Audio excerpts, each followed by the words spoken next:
kamata na je na yanke farce.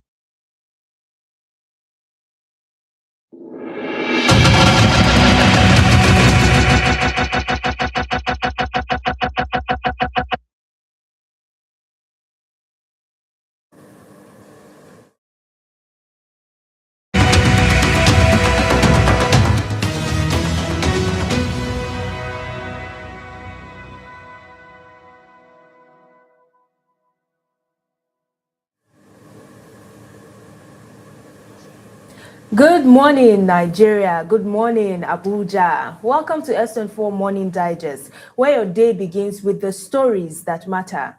From the latest headlines and breaking developments to politics, business, security, sports, entertainment, and the conversations shaping the nation, we bring you the facts, the context, and the stories behind the stories. It's a fresh morning, and there's a lot to catch up on. I'm Gloria Atta, and for the next few hours, we'll keep you informed, engaged, and ahead of the news. A newspaper review comes up after the break. Stay with us.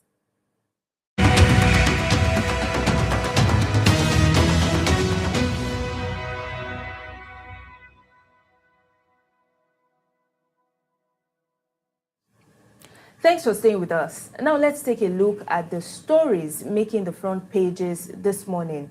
What are the papers saying? What stories are getting the biggest attention? And what does it all mean for national development?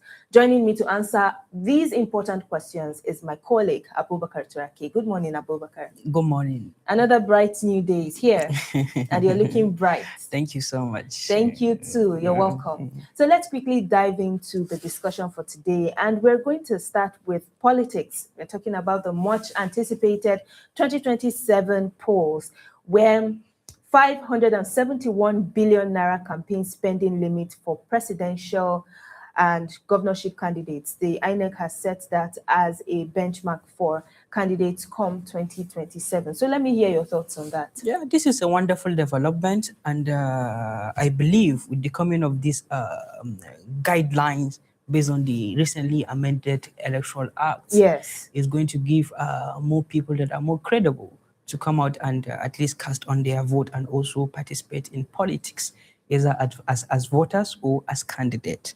And INEC have officially declared the campaign season, which was yesterday, 19th of August, yes, and the campaign season has begun. And African politics is virtually monetized, and you cannot do politics without having some huge amount of money in your pocket. But what I want people to understand and know is that currently we have almost 19 presidential candidates, and we also have 127 governorship candidates across Nigeria.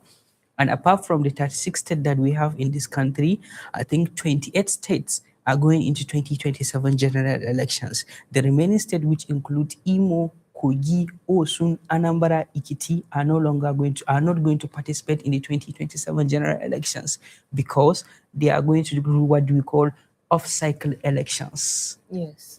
And what INEC did, it is expected that each presidential candidate is going to spend an average amount of 10 billion naira. And also a governorship candidate is going to spend an average amount of 3 billion naira. Then coming to the members of the House of Assembly, they are going to spend 500 million naira. And members of this National House of Assembly, that is the Green Chamber, those people, they are going to spend a huge amount of 250 million naira. Then coming to the state houses of assembly, these are the people that are expected to spend a huge amount of 100 million naira. Then local government chairman, they are also expected to spend the sum of 100 million naira. Then coming back to those councillors, they are expected to spend the sum of 50 million naira. So this is the breakdown according to INEC. Yeah, when I actually saw that expenditure, I was very, very shocked. I know politics in Nigeria is very expensive, but then that's even a whopping amount. It's a very large sum of money. And surprisingly, I won't be surprised to find out that politicians will even spend much more than that when the campaign progresses. But then how can INEC now check the spending limit. Do you think, or have they put out any measures in place as announced that they will use to check the activities of political parties and know when or if they are overspending the limits that's been set for them? Yeah, of course, there are rules and regulations that are put in place. Yeah. But before I respond to that, your question, sorry, let me reflect back to a very important key which I want Nigerians to understand. 10 billion naira is not enough for any presidential candidate in this country. And it is expected that individuals are not going to donate more than 500 million naira to a presidential candidate. If you donate the sum amount of money that is more than 500 million naira, it has a repercussion. And this is the politics that you are talking about. We have almost 36 states, including the FCT. And the president is expected to campaign and rally around the 36th state of the Federal Republic of Nigeria. Who is going to cater for his own logistics? Now the aviation fuel is very, very expensive. One. Party polling agents, how much are you going to give them? Branded vehicles, how much are you going to buy a branded vehicle for you to distribute in each of the geopolitical zone or in each of the states? And also jingles, adverts, social media campaign, data boys, branded iPhone 17. How much are you going to spend? Then it means it's just for you to budget on the right things at this point. It will be very, very difficult for most of the people. I don't really want to sound pessimistic. I'm a true patriot and optimistic Nigerian. But it will be very, very difficult for our politicians to spend that 10 billion naira, especially those that are in the position of authority. I'm expecting maybe they are now going to spend almost more than 100 billion naira. Because recently, before 19th of August, Yeah. we recently saw some videos of cars moving around the street of Abuja with a branded logo of the president and the vice president. Yes. Hilux branded new buses. How much is that cost?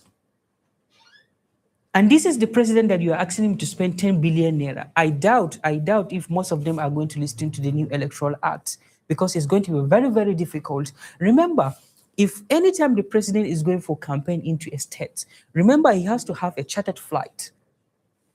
He needs to book the chartered flight until and unless maybe he will continue using with the 001 presidential fleet that he has.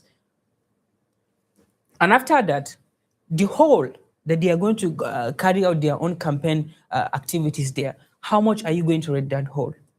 The logistics, how much are you going to give? And you know, politics is just like weddings. It's like a wedding. There's a different price. It's like a wedding. Recently, I came For across a running report campaigns, yeah. because yesterday we saw some people with an inscription around the nation's capital. If you want a better economy, vote for so person. I went through the story. Do you know that a sum of 80,000 naira was given to that person to go out and do that? He even made it clear that if he has a better offer of 100,000 naira, he may likely dump selling the APC. Yes. And now look at it. We also have influencers, especially in the northern Nigeria. I had a report that one popular northern singer went to one of the northeastern states. When he went there, he campaigned for them. Before he leave, they dash him the sum amount of 200 million naira and 2 plots of land in that state. And after that, 2 weeks later, he just came up with one ambiguous song trying to blackmail the other political party. He was even accusing of the other candidates that Malan Yairawa. What are you saying? He's even saying that wa yake zare ido in ba dan kwaya ba. These are the kind of people that are trying to tempt them with 10 billion naira. Then after that, we also have campaign polling agent. We also have party polling agent. And also after that, we also have data boys. I doubt if 10 billion naira is going to be enough for any presidential candidate in this country. Remember, these are the people that bought the ticket, the presidential form, interest and nomination form, at the rate of 100 million naira, those from the ruling party. While those from the opposition party, they bought their own at the rate of 90 million naira. And these are the people that have international and multinational support. These are the people that whenever they declare you will be the next presidential flag bearer of any political party, people will start felicitating into your house, trooping into their house, giving you some form of gift in form of cash and kind. So that just means politics in Nigeria. We know politics is a very expensive venture. Politics all over globally is a very, very lucrative venture. No matter how politics it is lucrative in some of the places, example like almighty United States, but they are still doing certain things in order to address the problem of their own people. But right now in most of the African and because there is a course during my undergraduate, third world and dependency, most of the African politics, it has a miniature of lion syndrome. Winner win all and the loser lose all. And this is not good to our own democratic dispensation. Then coming back to your question that you asked me whether there are some precautions and whether there are some penalties laid down by INEC. Yes, there are, because there has been a collaboration. Even INEC made it clear that they are going to collaborate with most of the anti-graft agencies. They are going to monitor each of the political parties' spending.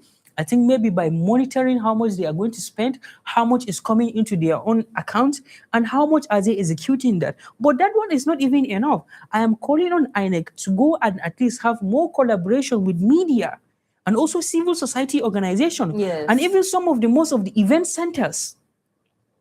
For example, maybe you want to have a kind of one of the best event center in Abuja. That event center, renting that event center for some hours, it may likely cost you maybe 20 million naira. Yes. Or maybe they may likely connive with those people that are administering the event center. Okay, we are going to grant you 50 million naira, but in your receipt put 190 million naira. The rest of the money you are going to give us. These are all allegations. Whatever Nigerians politician cannot do does not exist. And why I'm so happy with this electoral act that actually tempts governors and president from spending such huge amount of money is, if this electoral act is not in place, those that are in the position of authority may likely use the power of incumbency to siphon money and fund their own campaign. We recently was 31 states spent almost over 321, million or billion on security? Yes. Recently. So these are kind of scenarios that they may likely be using such avenue to their own advantage. And those that are not in the position of power, those that are credible enough to venture into politics, it may likely serve as a barrier to them. And how do you expect to power the power of incumbency? Apart from the power of the Almighty, the next power is the power of governments. So now this is a very, very interesting conversation, because I am even of the school of thought that this money is supposed to be more than enough if you're doing the legitimate campaigning around the states. But we are not even talking about the people who are from smaller parties who knows, maybe their budget for the entire election is not up to even a billion naira, because 10 billion naira is a lot of money. 10 billion naira is a more lot than... that is 100 million naira in 10 places, right? I think if I'm not mistaken. In my place, I stand to be corrected. I doubt if the budget of my state, Gombe State, is more than 10 billion naira. We are battling somewhere around 7-8 billion annual budget. Wow. So you can imagine that. And then you're even extending that for elections. So I think it is only places like Almighty Lagos that they may likely come up with a budget of almost 13 to 20 billion naira. But now maybe if care is not taken, among the presidential flag bearer may likely spend nothing less than 50 billion naira. Yeah, very, very possible. And nothing is going to happen. Yes. Well, as I always say, we'll be here watching, and when that time comes, we'll have the conversation. So let's take a swipe away from politics. Let's go to Lagos State, where the state governor, Babajide Sanwo-Olu, gifted 20 million naira each to LASU's best graduating student. And I'm very, very happy. In fact, I want to give an ovation, because I think this is a win for education. We are slowly transiting to a point where education is getting the recognition it ought to get. So let me just hear your thoughts on that, because I found that very heartwarming I when I don't saw know. the Maybe video. these days you have put me in a hot seat. You are taking me back to most of my university's memories, because Yes. for the first days we have been analyzing the higher institution lacuna and way out. I think Yes. we recently analyzed the problem affecting ASU. We Yes, also analyzed lecturers. almost 200 over 200 lecturers are leaving the The academic cycle. yes. Recently, we just came across this fantastic and wonderful video, which I so much believe that with the intervention of the likes of Babajide Sanwo-Olu, the governor of Lagos State, I think the educational system will revive back. And also, apart from that, recently, was it yesterday? We recently saw one girl, Mariam Ibrahim Dan Azumi, who was able to at least emerge as the winner of the international Quranic competition that took place in Saudi Arabia. These are the kind of good things that we will find it joyful to our own education Yes. system. You see, it was two students that emerged victorious yesterday during the 29th and 30th convocation that took place in Lagos, Lasu State University. And I think one of them was Olawale, who graduated with first class from the Department of Project and Management Science. And the other one, I think, is Samuel, who graduated from the Department of Aerospace. Yeah, Yes. they, they, Yes. they, they graduated with first class. And to tell you something, that whatever you are doing in this world, people are watching you. Yes. Aliko Dangote was in attendance, and he was represented by his own daughter Fatima. And after they confirmed him with an honorary degree, and they took a bold step and even assured the best graduating student that they are going to give him employment immediately after his own NYSC. So this Wow. is actually a kudos to our own education system. And Yes. based on what I told you yesterday or day before yesterday, the southern eastern part of the country, since when the time of Awolowo have invested so much in education, because according to Awolowo, one of his 7 cardinal pillars of his own ideology, there's what he called religion and education. Because according to him, religion internalized morals and education transform you from arrogant to humble. And that is why up to this material moment, the Yoruba people, they are so desperate to send their own children to school. And even part of what Babajide Sanwo-Olu said to them, he said that I knew that some of you had a sleepless night. I knew that some of you will go out and hug and came back to school and also write on your own examination. These are the kind of governors we are expecting. And donating huge amount of money, like almost 20 million naira to 2 students, is a huge amount of something. Yes. And it's also a challenge to northern governors. Recently, yesterday, if you remember, we had a conversation of the previous governor of Lagos State, Ambode. Yes. Ambode, when Ambode was in power, President Muhammadu Buhari was the president of this country, while most of the remaining state governors are going out there collecting loans to siphon, to carry out most of their own project. Ambode was there, concentrated himself in trying to increase his own IGR, even though we cannot dispute the fact that Lagos is very, very close to the sea. Yeah. And no matter what estate, if it estate is close to a sea, it has some internally generated revenue that is more of advantageous to a state that is landlocked. All right. So let me just put a stop there. Let's go on a quick break. And when we come back, the conversation continues. Please stay with us.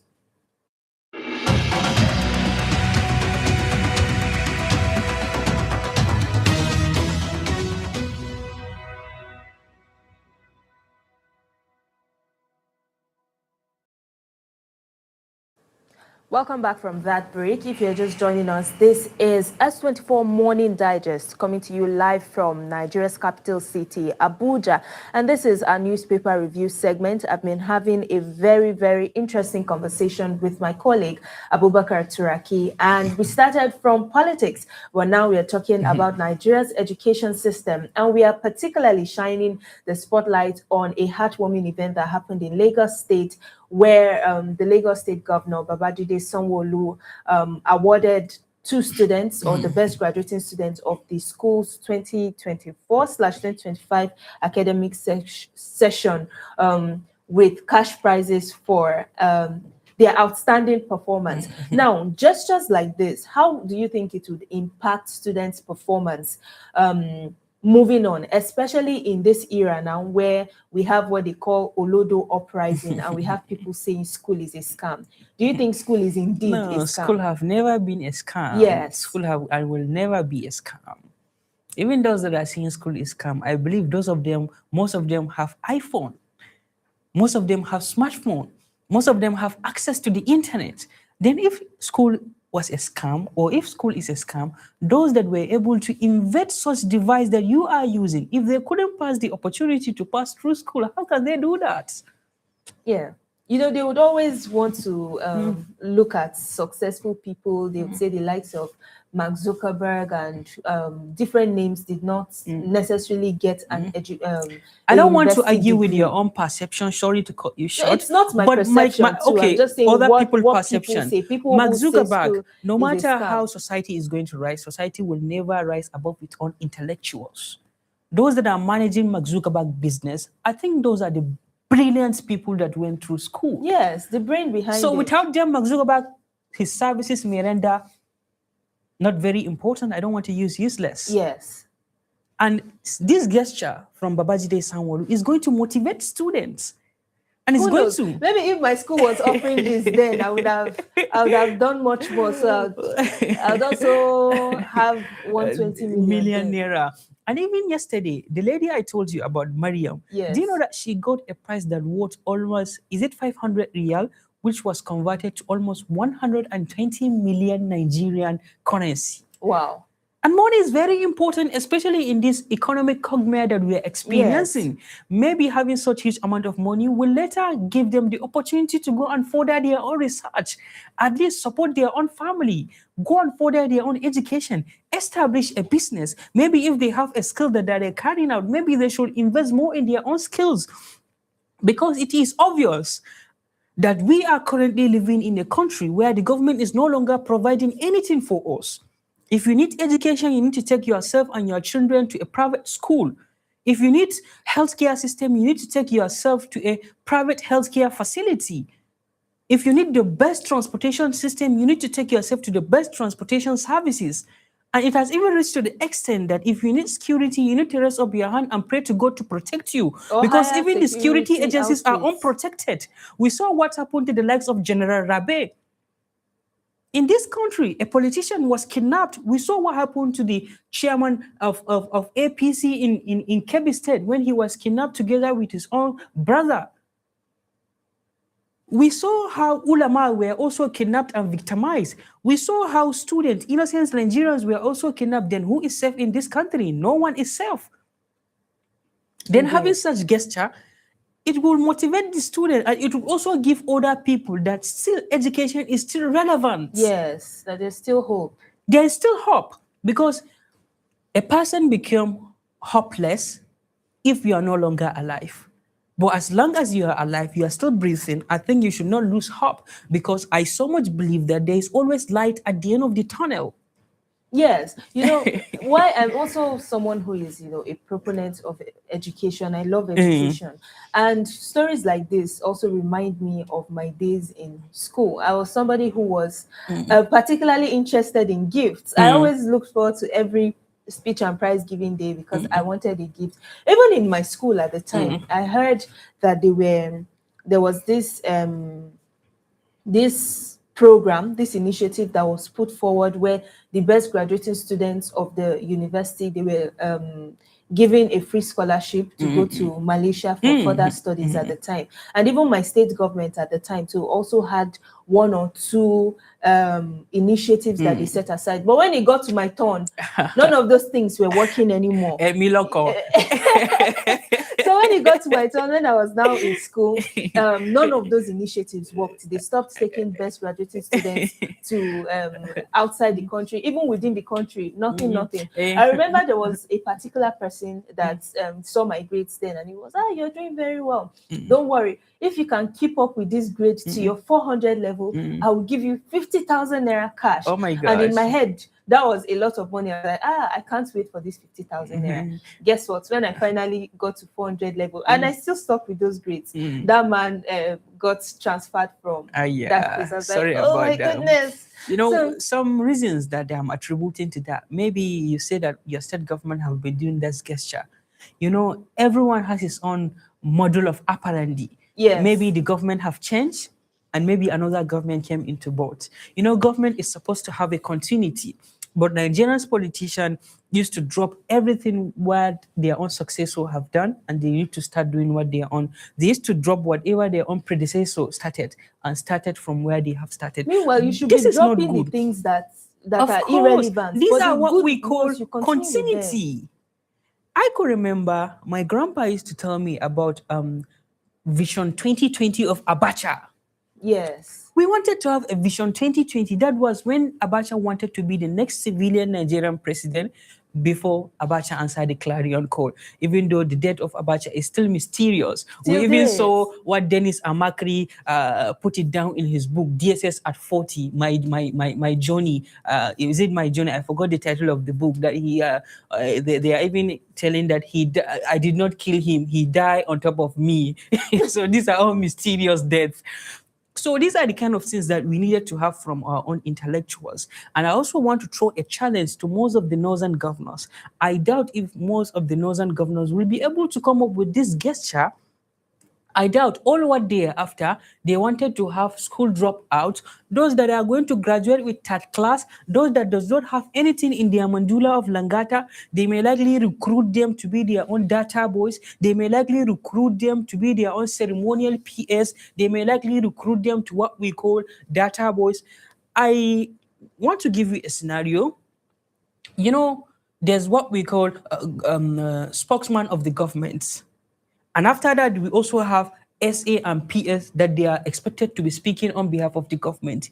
To tell you the level of how incompetent some people are, it is only the director, press general secretary, that he will go and put out a press release. Then you will see 50 or 100 data boys will be reposting with the same everything, no any initiative. That's it to tell me, these people, you have no any difference with robots. I think the governor need to scrap you, because if you cannot speak on behalf of the governor, I'm expecting if you are a spokesman of the governor, you don't need somebody to give you what you are going to post.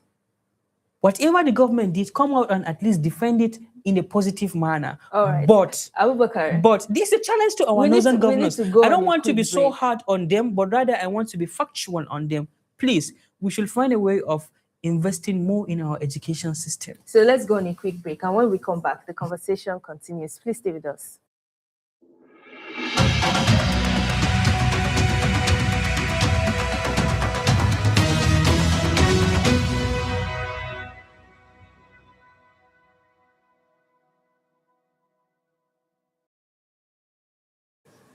Welcome back from that break. So, Abubakar, please, before we went on the break, you were talking about the need to invest more in Nigeria's education system. So, yeah, it baffled me much as someone that has passion for Nigerian's education system. Yeah, I always loved referring back to what Walter Rodney wrote in his book, How Europe Underdeveloped Africa. Yeah, ABU Zaria, before, when Nigerian education system was one of the best in Africa, foreigners used to come to ABU Zaria and study. You and I knew that now, with the way things are going, it's only under the miracle of God Almighty that we will find ourselves back into the public universities. Yeah, I was seeing a statistics. I want to quickly see if I can check for it, of this university rankings that came out just a few days ago. And I was seeing that no Nigerian, I think it is only 2 that still topped that list. Maybe they were at the bottom. In the rankings, yes. So I would get that statistics, and before we finish this conversation, I'm going to bring it up. So what lessons too should state governments learn from instances like this? Because I believe that the Lagos state government is really, really taking a lead in initiatives like this. So what lessons should other state governments learn from what we saw in Lagos state, so that we can start seeing these kinds of implementations across states? Let me borrow from Chukuba Okadibo. The children of poor that you fail to give quality education, they may likely be your franking monsters. Yes. Now that you think that those people that you deprive them from having qualitative education, you send your children to Malaysia, to Manchester, to London, and some other part of the best countries that have the best education, thinking that your children are safe, allowing other people, allowing other children of the less privileged, recruiting them to what we call political talks, giving them tramadol, giving them iPhone to be posting and campaigning for you. At the tail end, because there's what we call pressure pot. We Yeah. are all in a pressure pot, and there's what we call saturation period. If they reach to a peak, because Nigerian politician, the moment he win the election and the moment he is being swear in as the new executive governor or chairman or president, that is the moment when they will delink the connection between you and them, because they have used you and they are going to dump you. So my fellow Nigerians, especially the youth, should be mindful of people that are going to recruit them, and also let them remember that what they are doing is a pure betrayal to the likes of Amadou Bello, to the likes of Tafawa Balewa, and to the likes of Azikwe, and to the likes of Awolowo, and to the likes of many nationalists and patriots in this country. Because those were the people that went to school virtually free in the early 1970s and 60s, with the intention that people, if Sardauna and Tafawa Balewa surrender the country to most of them, they will continue to nurture the same method and the same mentorship to them. But what we find ourselves subsequently after the return of democracy in 99 was just a pure deception and hula baloo, which most of them are even thinking that, is it truly that those politicians, 1999 politicians, are they currently representing the good people of Nigeria, or rather they Yes. are representing their own selfish interests and the interests of the Western people? So it's a challenge to us, especially to the 19 northern governors. It's a challenge to us. Recently, we saw Gombe State University went on strike. After the national strike, they also went in their own local strike. We Yes. recently saw KASU went on strike. These are university. A university is expected to produce the best set of people. A university is expected to produce the best set of people that will provide the best set of education to our people. But where do we get it wrong? Yes. So But it's still not late. It's still not late. If we can do it the way they are in, we recently analyzed yeah, so this is even so, okay, the the world's statistics. university rankings I was Uh, talking about, and it says that Nigeria places in the lower half of overall global education and literacy indices, but holds a record 24 universities. And then that report was published by the Punch earlier this year, and it says Nigerian universities generally sit outside the top 1,000 in international research metrics through digital visibility indices. So it's just on the international scene.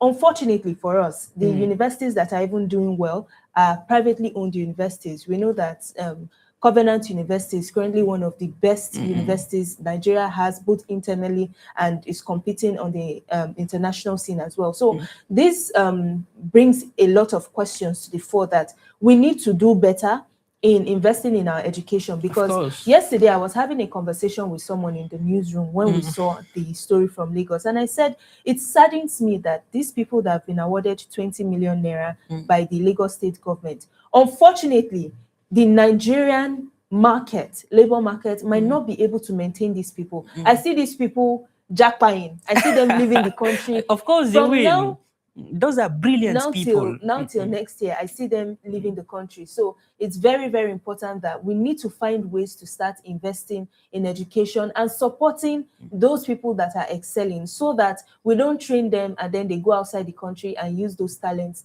that we are having. Yeah, thank you for this, your wonderful and fantastic submission. But you know, sometimes I'm a student of realism. I don't tell myself lies. You say that it's high time for us to start investing in our education system. With the set of politicians we have, they knew that definitely the only way for them to continue ruling beyond 2027 or 31 is by depriving the good people of Nigeria the quality education. You can go to school, but it may be difficult for you to have the qualitative education as it is expected. So the only way for us to invest in the quality education, even though I recently advocated for total restriction of the further establishment of universities, and also total restriction of the proliferation of private-owned universities, because they view education as a business venture. One of the major lacuna that we are still yet to find it good and correct in this country is by looking at the political structure as a business-oriented structure. is a lacuna to us. And also by looking at the education system as a business-oriented structure is also a lacuna to us. These are what we're expecting that I made it clear to you then an elementary school graduate can speak good and a better English than a university graduate of today. And it is expected that a person that attended a public-owned university will sound more academically and intellectually sound than a person that went to the private school. I even made it clear, all those people that are jabbering to go out and study there, they used to patronize a government-owned university. Then what is our government doing? Our government have subjected to our own public universities as a mere laboratory test ground. Our government have subjected our own academia and intellectual as just a kind of like a weapon for manipulating of election. We will not be able to have it right. Yes, just like we have said, it is very, very important that at this point, please let enough attention. No, we be should not given say to that. our We should not plead system. with them because I am of the view that they're supposed to be serving us. We are not supposed to be worshiping us because anybody that aspires to hold a public office, Yes. let him put it at the back of his mind, or let me just not just sound gender biased. He or she should put it at the back of their mind that public office has a lot and it's required a lot and you are expected to give a lot. Whosoever much is given to him, much it is expected. Much is expected indeed. But me saying please doesn't necessarily mean that I am kneeling down, but it's just you've made very, very salient points that it is our right, and unfortunately we've been robbed of too many times that we now have to plead for things that of course deserve. I understand where you are heading to. That, sometimes in Nigeria you need to be diplomatically in order to get most of your own basic amenities. So I salute you to your own diplomatic ways. So because of time, let's quickly look at our next story, and we'll be taking a look at the Daily Trust newspaper, and we are back talking about the recent flooding incidents. But we have a message from the FCT minister. The minister of the FCT, Nyesom Wike, has ordered the immediate removal of car dealers from Abuja green areas. So why has the use of Abuja's designated green areas for car dealerships, why do you think it has become a persistent problem right now? Courtesy of corruption, because there has been an allegation most of the car dealers here in Abuja, they are conniving with those that are holding public office in order to do what they call, I forgot the name, fronting. They will loot money allegedly from the coffers of the government, and they will just find one young chap and start investing in his own business. And when you are in very, very close to the theater of power, with a signature, a plot will be allocated to you. But now we saw what Minister Wike is doing. I think Minister Wike, apart from Nasir El-Rufai, Minister Wike will come second among the best performing FCT ministers. Even though I saw most of his own posters within the state, the nation's capital, naming him Mr. Project. Of course, Wike has been doing well. Wike have done a lot far beyond what Mohammed Bello did when Mohammed Bello was the minister of FCT for 8 years, his own predecessor before Wike come and succeeded him. And we recently saw what happened on Saturday. Virtually all part of Abuja was flooded with water. I even wonder if it is why if it was what we call tsunami. Honestly, Abuja is becoming the new Lagos. It was quite frightening. Or maybe Abuja is now becoming the next location where they will come and do their own Titanic movie for the second time. Because I begin to wonder, you are being sarcastic right now. You will just see a one new beautiful branded Toyota Corolla swinging and flowing on top of water. I wonder if to say that maybe some of our fishermen are very close so that they can just throw their own net and catch that car we and go with we that. had a live footage of it. I don't know if we have it in the archives, but we actually caught live on camera some of those videos, and they were quite disturbing. Disturbing. Of course it is. That is why I told you corruption, because I was wondering, because I even predicted that it will be difficult for Abuja elite to demolish their own houses. But Minister Wike proved me wrong, Sometimes we need the likes of Minister Wiki, how high-headed and how sometimes, sorry to use that word, notorious perception that he has. Because Minister Wiki, we saw how he had a altercation with him with Navy Yerima, one young soldier that Minister Wike was just army personnel were trying to lay on their own foundation. Minister Wike was challenging that young person and he said that, Yes. no, you cannot give me order. I so much love the courage and the audacity, the way they were able to at least exchange some words. This is to tell you Minister Wike, he's doing well when it comes to making Abuja one of the best nation's capital in the world. And also we saw what he started demolishing some of the illegal structures in Maitama, especially around Mississippi Street. Yes. So these are the kind of things. So the next point that Minister Wike want to strike is those car dealers that are occupying most of the green area. Why are you doing that? He also made it mention that, in Abuja, there is Abuja Master Plan. We have residential area, we have commercial area, we also have green area. Yes. So most of the residential areas, maybe you will just go to places like Maitama, Asokoro, these are residential areas. Commercial area, maybe you go to places like Idu Industrial Area. And we also have greener area, the likes of Millennium Park, the likes of Jabi and some other places. Yeah. But most of the greener area are being occupied by those car dealers and those that are selling food, even though they are trying, because most of us bachelors, we used to go there and patronize them. But I wonder what we are going to do if Minister Wike sets them out. Yeah, you go to restaurants. But those are too expensive now. The economy is very, very hard to a common man. But what Minister Wike is doing, he's trying to at least go back to the Abuja Master Plan. Since when Abuja became the nation's capital, when we were shifted back from Lagos to Abuja. But most of those young car dealers have occupied that. And he even made them clear that go and rent a commercial area, put out your car there. Then I believe by doing that, most of the flooding that we are experiencing here in Abuja will not be able to occur in the nearest future. But remember, pushing those people out, it also have another legal, political, economic, and even social implication about that. Yes. Because if you chase them out, those are the people that employed younger Nigerians that are working under them. Yes. So what is going to sound to the economy? Sorry. Thank you. It's going to sound very, very bad to the economy. The rate of unemployment may likely increase. This is the economic aspect. Yes. Then the political aspect. The country is actually in a very tense situation because by January 16, we're going to go and elect our own next president. Those people may likely subjected to what we call political tax.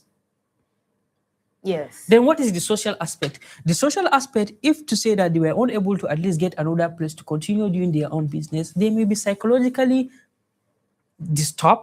And these are the people that have family. These are the people that are earning a living. Because remember the assertion that says an idle man is a devil of workshop.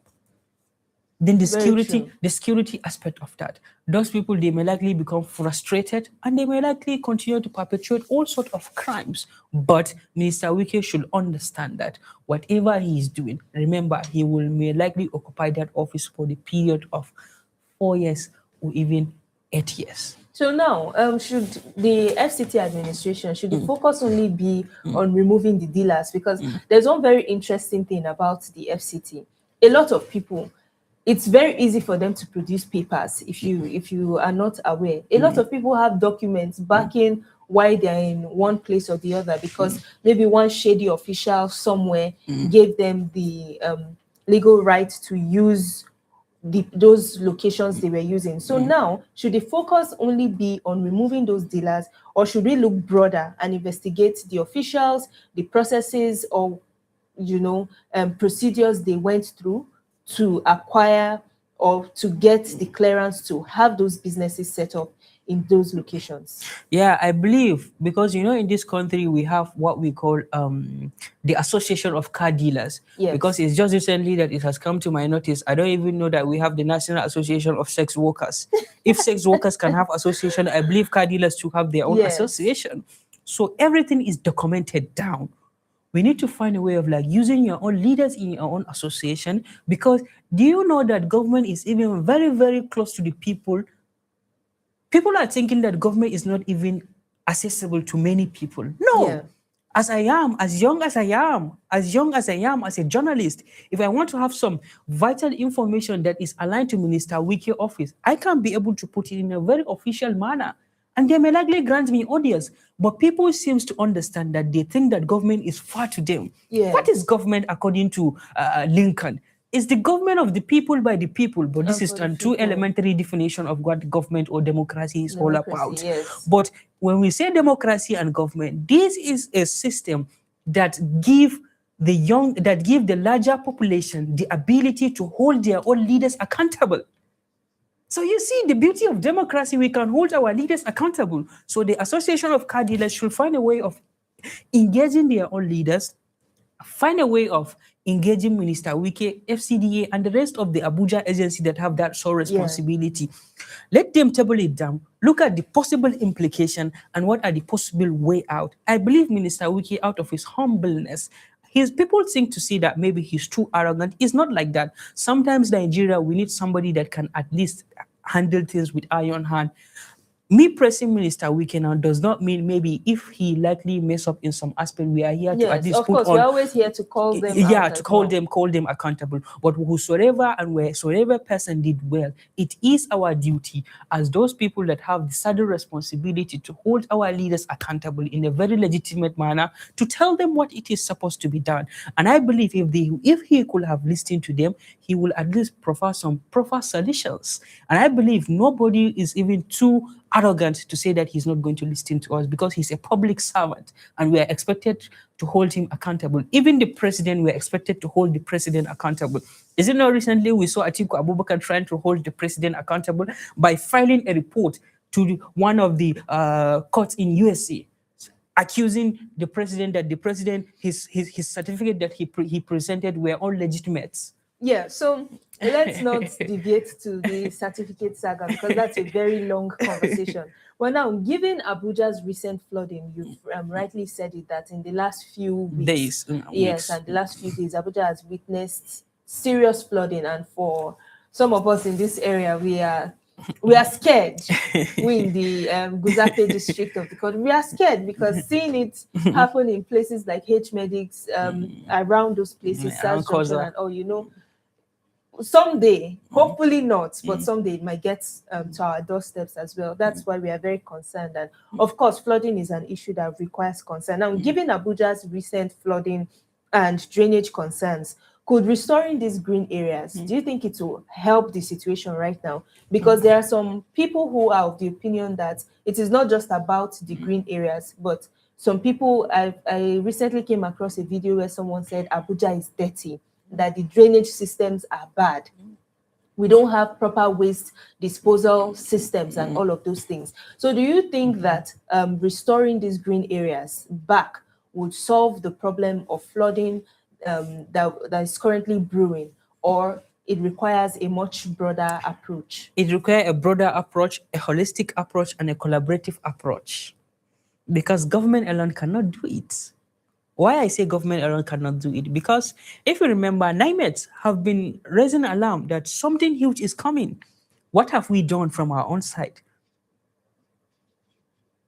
Yeah. What have the government done from its outside? And what have you done, you individually, in order to address that problem that is quite approaching us? Proper waste management. In the morning, you will just see somebody like finish eating on something, you just throw it out. You have compounded the situation. That anytime I see that, I'm just like, is this person even a human being? Up to this time, I could still remember during my university days, every after, is it 1 kilometer or 500 meters, you will see a can or a dustbin. Yes. Do not litter Gombe State University. Put it there. But here in Abuja, you will trek for a very long distance. You will not even see such instances. So but that's one the of government are things too, trying, as even well. though there have been cans out there, but all those scavengers, they used to come and cut it away and live with it.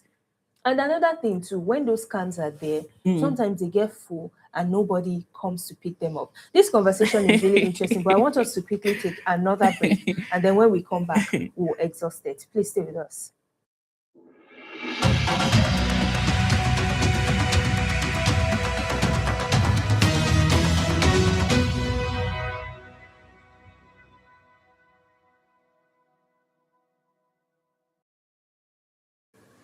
Welcome back from that break. This is still S24 Morning Digest, and this is our newspaper and review segment. And I've been having a very, very insightful conversation with my colleague, Abubakar Turaki. Thank you, Abubakar, for staying with us. Thank you.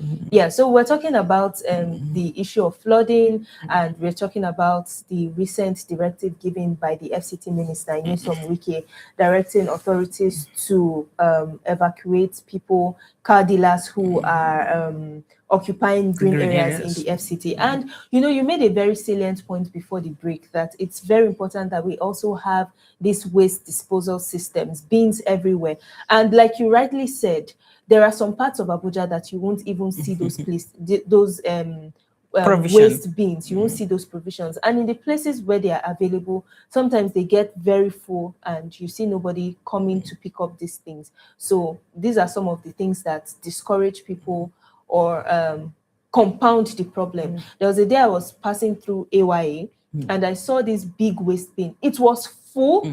Not only was it full, there was they had already started piling it up on the floor. And this is also part of the highbrow part of Abuja, because this is under Asokoro. And then you see some of these neighborhoods as well.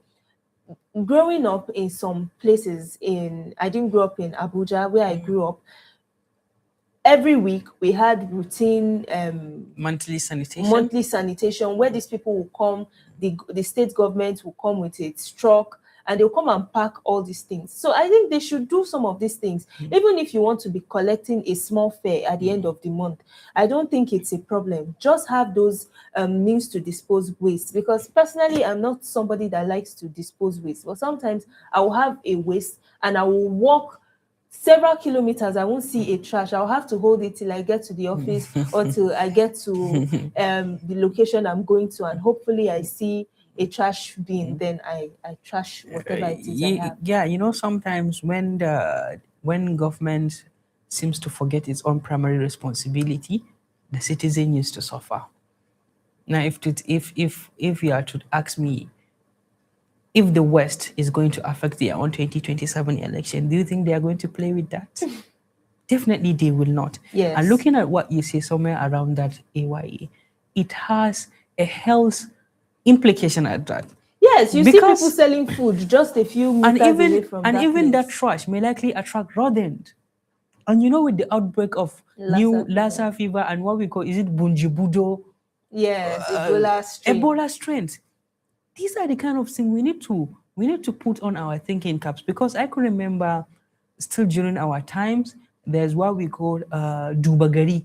Yeah. Those are people that will go monthly or weekly into their house. They will make sure that you sweep in front of your house. They will make sure that there is no any trash in your house. If they find you may be guilty of doing that, they will give you a penalty. They will penalize you. And also Abuja, I know the government is trying. Of course, every government is trying. But whomsoever much is given, much is expected, because you are the one that campaign and say that you are ready for the tax.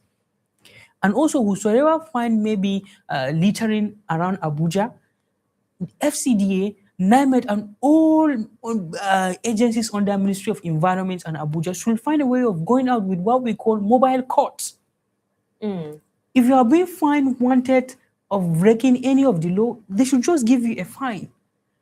Because maybe if you pay today, pay tomorrow, definitely next tomorrow you are not going to do that. But if you have become a frequent law breaker, maybe they will send you to Kuje for rehabilitation for days. I am actually in support of that. I saw a video and I think I read somewhere that there are some countries where the moment you drop it, you think nobody is watching you. The moment you are dropping it, there's a debit alert on your account. Of course. For littering. Of course. And then they have such penalties. Sometimes they might make you do community service. Every Saturday you carry your broom and they tell you to sweep AYA or to sweep some of those places. Those could serve as very serious deterrents. Of course. But now, more broadly, how can the FCT administration, how can they ensure that these spaces are not, that's the green areas that they are trying to protect by sending out those car dealers? How can they ensure that those places are not reoccupied? Because that's another problem we have. Sometimes they chase those people out and then they leave it. After some time, a new set will come and occupy that place. It has to do with the sincerity of the government. Now, miraculously, maybe if the government of APC did not come back in 2027, the next set of government will come and say, we are going to give you the places to continue doing your business. Yeah, these are the issues. A governor of my state, when he came on board, he introduced what we call thumbprints for civil servants. Do you know what the current governor of one of the political party is saying? When you give me the opportunity to lead, I will scrap that early morning thumbprints. So where's the sincerity behind that? We need to find a politicians that they have to have ideological based politics rather than selfish interest based politics. These are the things that are actually affecting the good people of Abuja. But when the next government came on board, they may likely say, no, we are too disenchanted. We are not properly comfortable with most of the policies made by those governments. So we are revoking the policies. Please, such policies that are beautiful, that are brought up by the government of APC, please, the next government that will come and lead Nigeria for another 4 years should not look at it. But I'm advocating one policy that was brought by the government of the APC, that is the subsidy removal. If any next government can bring back the subsidy to Nigerians, I think we will appreciate and smile. I think the issue of subsidy is something that has been trashed. I don't see there's sincerity. Have you not seen recently what Sowore did said? If Nigerians give him the opportunity to rule, he will bring back subsidy. But these are all deceptive. There are certain policies that are of the benefit to the government. Yes, because the government have withdrawn. Look at it. See this headline: caution over 15.8 trillion subsidy savings. Well, the thing is not, for me, when you say you are removing a policy or you are removing this or removing that, that is not usually where the spotlight is for me. It is what you are doing afterwards.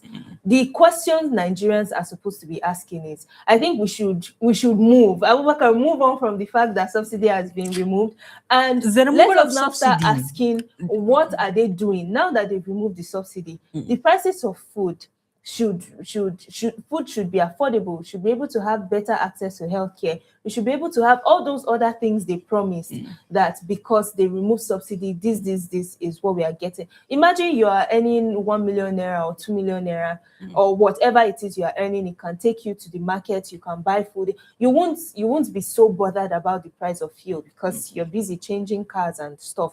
So I think that's where we should start. Then you are not a human being. If you are living comfortably while other people are living in a very... I'm saying is it's a broader change. Of course it is. If the change is broad and everybody is feeling the impact. The impact. The conversation will no longer be that the prices of things are very, But to be honest, the exorbitant. subsidy removal have crippled many businesses in this country. The subsidy removal have crippled many flamboyant business tycoons in this country. Nigerians are out there crying every day. Nigerians are out there lamenting. Nigerians are out there crying. Sometimes we feel like crying because what is going on in this country is beyond imaginary. It's beyond our thinking. And this is the government that came and fought Nigerians while Nigerians were smiling.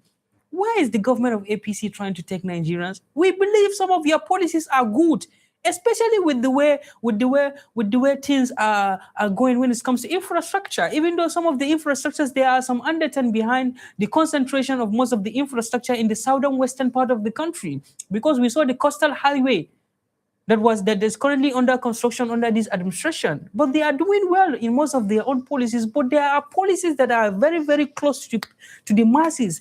The policies is hitting Nigerians. It is hitting. I understand that. And please, I'm not an advocate for anyone. I'm not an advocate for the government. But according to Section 39 of the 1999 Constitution, you have the freedom to exercise your own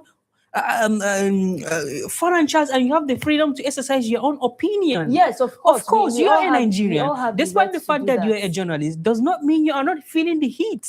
Of course, we are. And that's why we keep saying that. Now, in developed countries, we know that there are so many countries where the cost of living is high. But while the cost of living is high, the purchasing power is also high.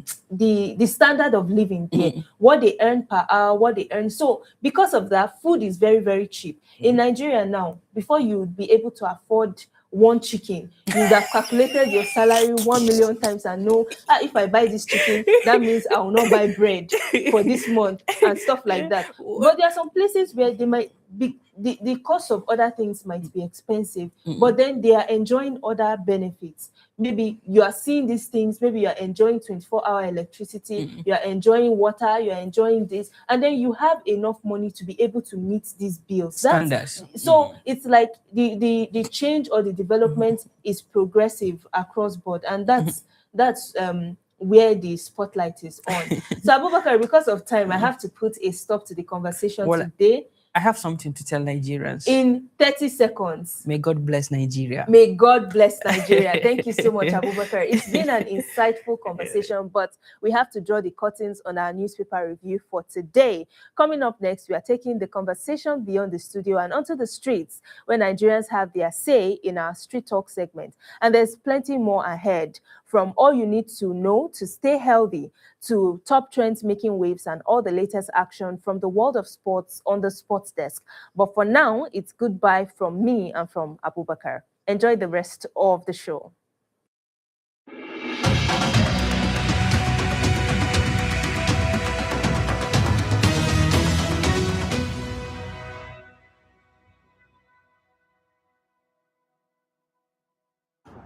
Behind every keke or okada is a person trying to make a living. As the FCT moves to restrict the operations in some parts of Abuja, the question becomes, where do these people go when their source of income is taken? Let's find out. No, I don't think so, because we don't have any buses around, especially commuting within town. I think the only place I've seen buses are from National State down here in Abuja. But within Abuja here, I've not seen buses. Well, for me, no, they have not. Far from it, no. They have not done anything. It's below 10%. So it's not a good idea. I don't think they don't provide though. What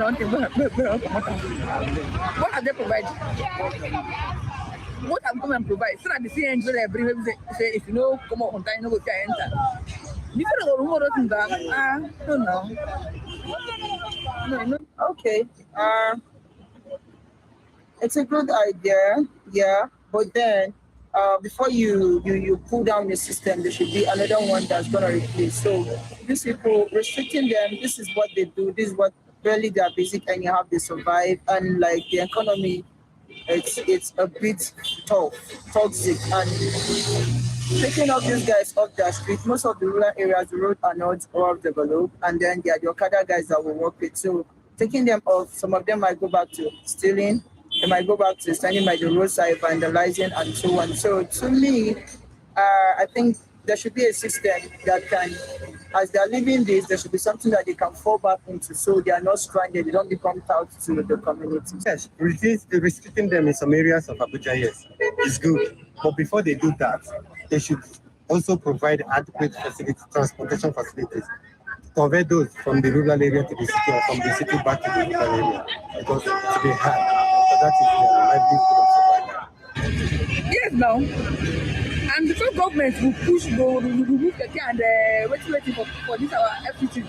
It also bring something that will make them have money. When they bring other things where they give them money, because they get family, they pay rent, they pay school fees, they eat. So the federal government will think of removing keke and bike. When they find something else they will bring. Else, even they think that they'll kidnap government too. So the kidnapping will one day hide. We are only in poverty. Nobody in poverty life again. While a safer Abuja is the goal, security should not create another crisis for those whose livelihood depend on the road. And the hope is that an alternative will show up before the restriction does. Oniye Shukra, reporting for S1 Television.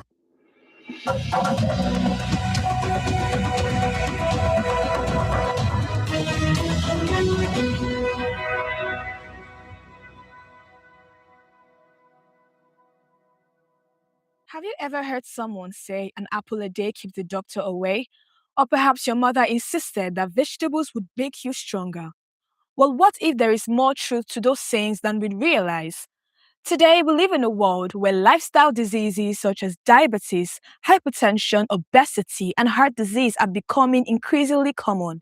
At the same time, many of our daily food choices are driven by convenience, cravings, and busy schedules rather than nutrition. But here's the thought. What if the food on our plates could do more than satisfy our hunger? What if it could help us protect us from disease, improve our well being, and even support recovery from illness? Hello and welcome to Health 360, your trusted space for conversations that inform, inspire, and empower healthier living. I am your host, Martha Opalanedu, and today we're exploring a fascinating and important topic: food as medicine. Can what we eat prevent disease? Joining us today is a remarkable guest who brings together expertise from multiple fields. She's a medical professional, a human physiologist, and a chef, giving her a unique perspective on the relationship between food, health, behavior, and overall well being. Please join me in welcoming Hafsa Muhammad Magaji. I got it. Welcome, Miss Hafsa. Thank you so much for coming on Health 360. It's a pleasure. Okay, so to begin with, we hear many people use the phrase food as medicine, food as medicine. But what does it really mean? And can you explain the whole idea of food as medicine and what makes food capable of influencing our health in ways that resemble medicine? Like, how is it food as why do people use that phrase, and how does it help us, and why is it related to, oh, food should be medicine or food works as medicine in our body? Okay, so food basically it's not medicine per se. For you to want something to be a medicine, there have to be an underlying disease. That means you want to treat something. Whereas food is basically forming the foundation of either for a disease to grow or to prevent a disease.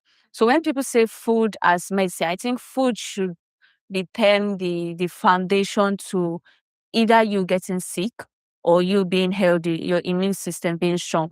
Most people say food is a medicine because you can hear this phrase where people say you are what you eat. So most times you come down with some sickness and it's always going to get linked to your digestive system where the food passed through. Because if you look at the structure of the body, your gut, which is from your mouth down all the way to your um excretory system, we have what we call normal flora, which are bacteria that are living there. So anything that alter the normal flora of the body, it might be food, it might be the water, because whatever you ingest will always come with a certain organism, a bacteria in it. So your body will always have to relate with it, will either break it down, and it either overpowers your system or your system overrides it. So most times when people use the statement food is medicine, they're not literally saying food is actually medicine. They're literally saying the food you eat, what you ingest, can actually heal or can actually make you sick or can make your immune system strong enough to prevent you from falling sick. Oh. So basically, that's it. Okay. So that's been cleared. And then moving on, with the rising costs of living, many people feel that healthy eating is becoming a luxury. Like, you have to have money to be able to eat well. What would you say to someone who believes they simply cannot afford to eat healthy? Well, I think in this century we live by trend. What am I saying? People follow the social media life more often, and the social media have made the term diet a trend, and the way it's coming up, it's making it look expensive. But believe Okay. me, eating healthily doesn't have to be expensive. In fact, it's not expensive. It just depends on what you put on your plate. You can get beans, which most people think it's all about. When you say beans, you mean protein. There are much protein, but beans have more fiber and less protein, and then more carbohydrates in it. So when you have beans on the plate and you know that, oh, beans contains more fiber, it has carbohydrates and then less protein. The next thing that is going to follow up is your fish or your legumes, which are actually accessible in local markets. But then you don't necessarily need to put all the expensive thing. Like when somebody wants to eat healthy, they say, oh, they have to be turkey on the plate. You have to have 2 or 4 eggs on the plate. No, not necessarily. Whatever you combine on the plate, ranging from beans to sweet potatoes to fish to legumes, because the body needs more protein, more fiber, less carbohydrate. At the end of the day, the body will still break down carbohydrates into sugar, which is fructose, and we don't necessarily need much sugar in the body. So healthy living is not per se expensive.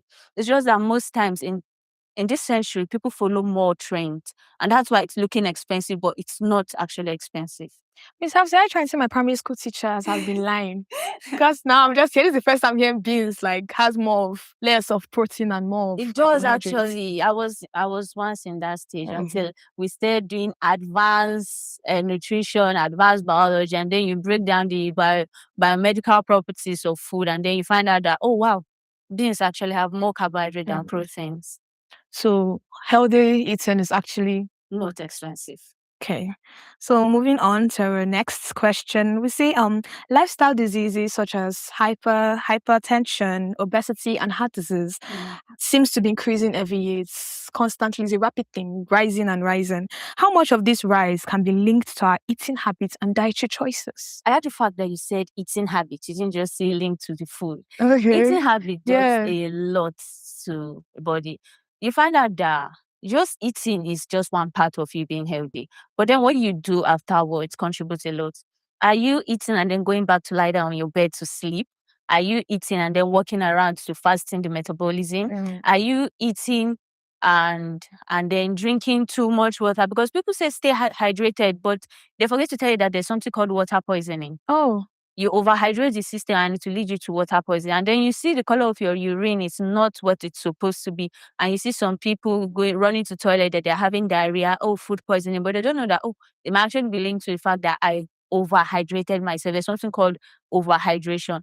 So when you actually said habits, I think you already answered the question. Because when you eat, what keeps you healthy is what you eat, how you eat it, when you eat it, and what you do afterwards. Now, what I eat, if for example, I take a large bowl filled with rice and beans and a lot of things on it, and I go directly to lay on my bed and say, I'm tired, I want to sleep. Basically, what you've already eaten has made you filled up and you feel lethargic, you feel tired. Definitely, normal sense, you want to go and lie down and sleep. It's normal. But you're not supposed to do that. You're either supposed to sit up and or walk around. You get just relax, but not lying down. Because when you lie down, the brain is already processing that, this person wants to sleep. Your actual movement or your position triggers a response from the brain. You get so diseases like obesity, hypertension, diabetes, it's not only linked to the food you are eating. Yeah, per se, the food you are eating can lead you there, but how you eat it, what you doing after you eat the food. Are you inactive?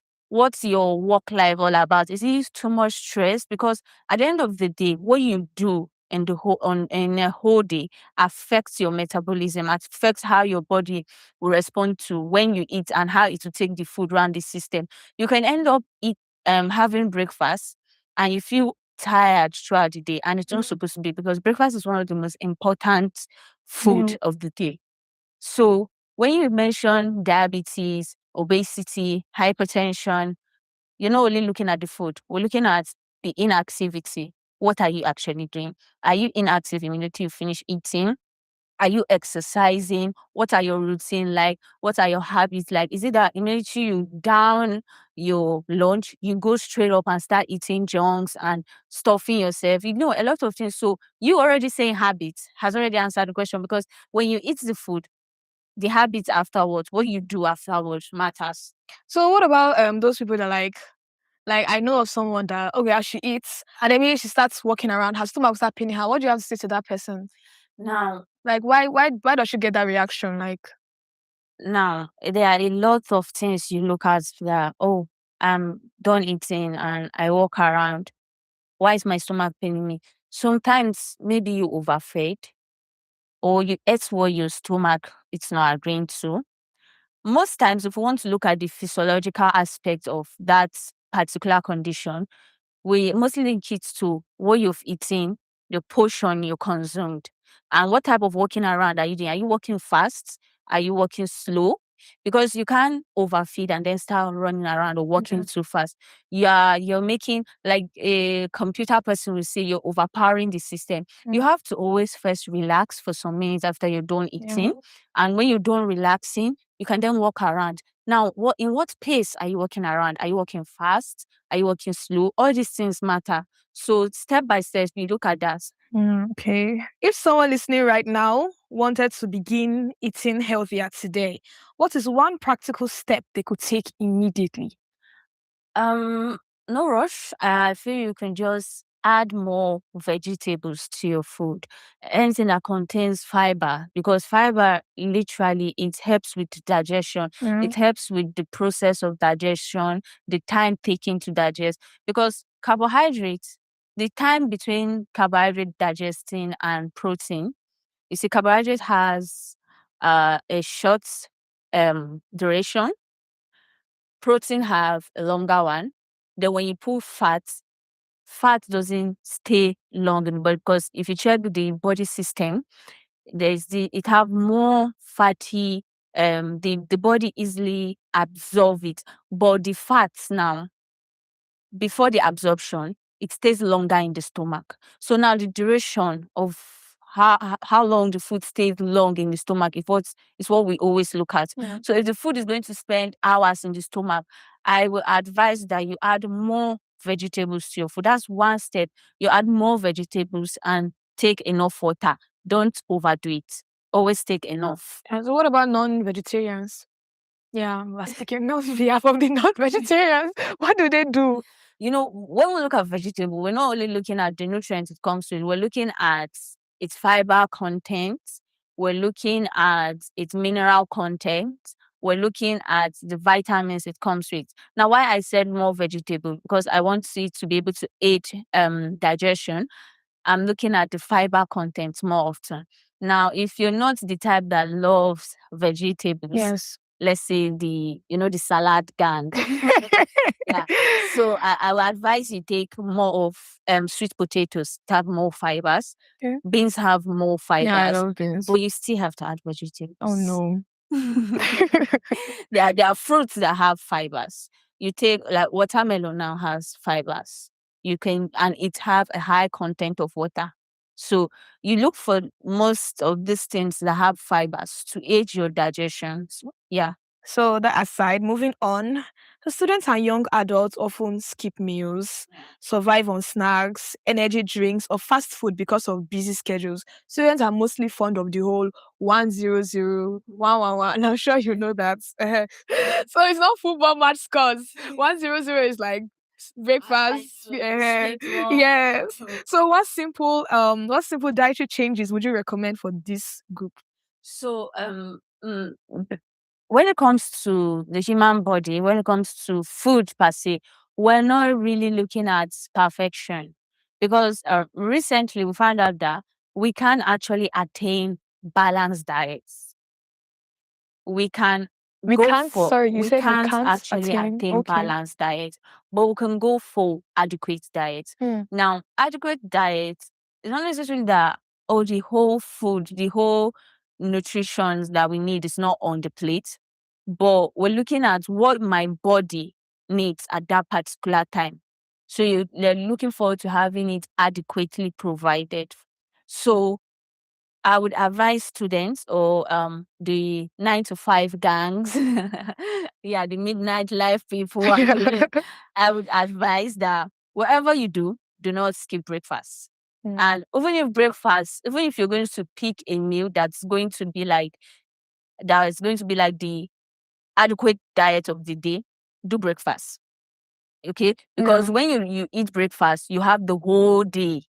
You're going to walk, you're going to do a lot of things. So breakfast should be one of the meal you should try as much as possible to not skip.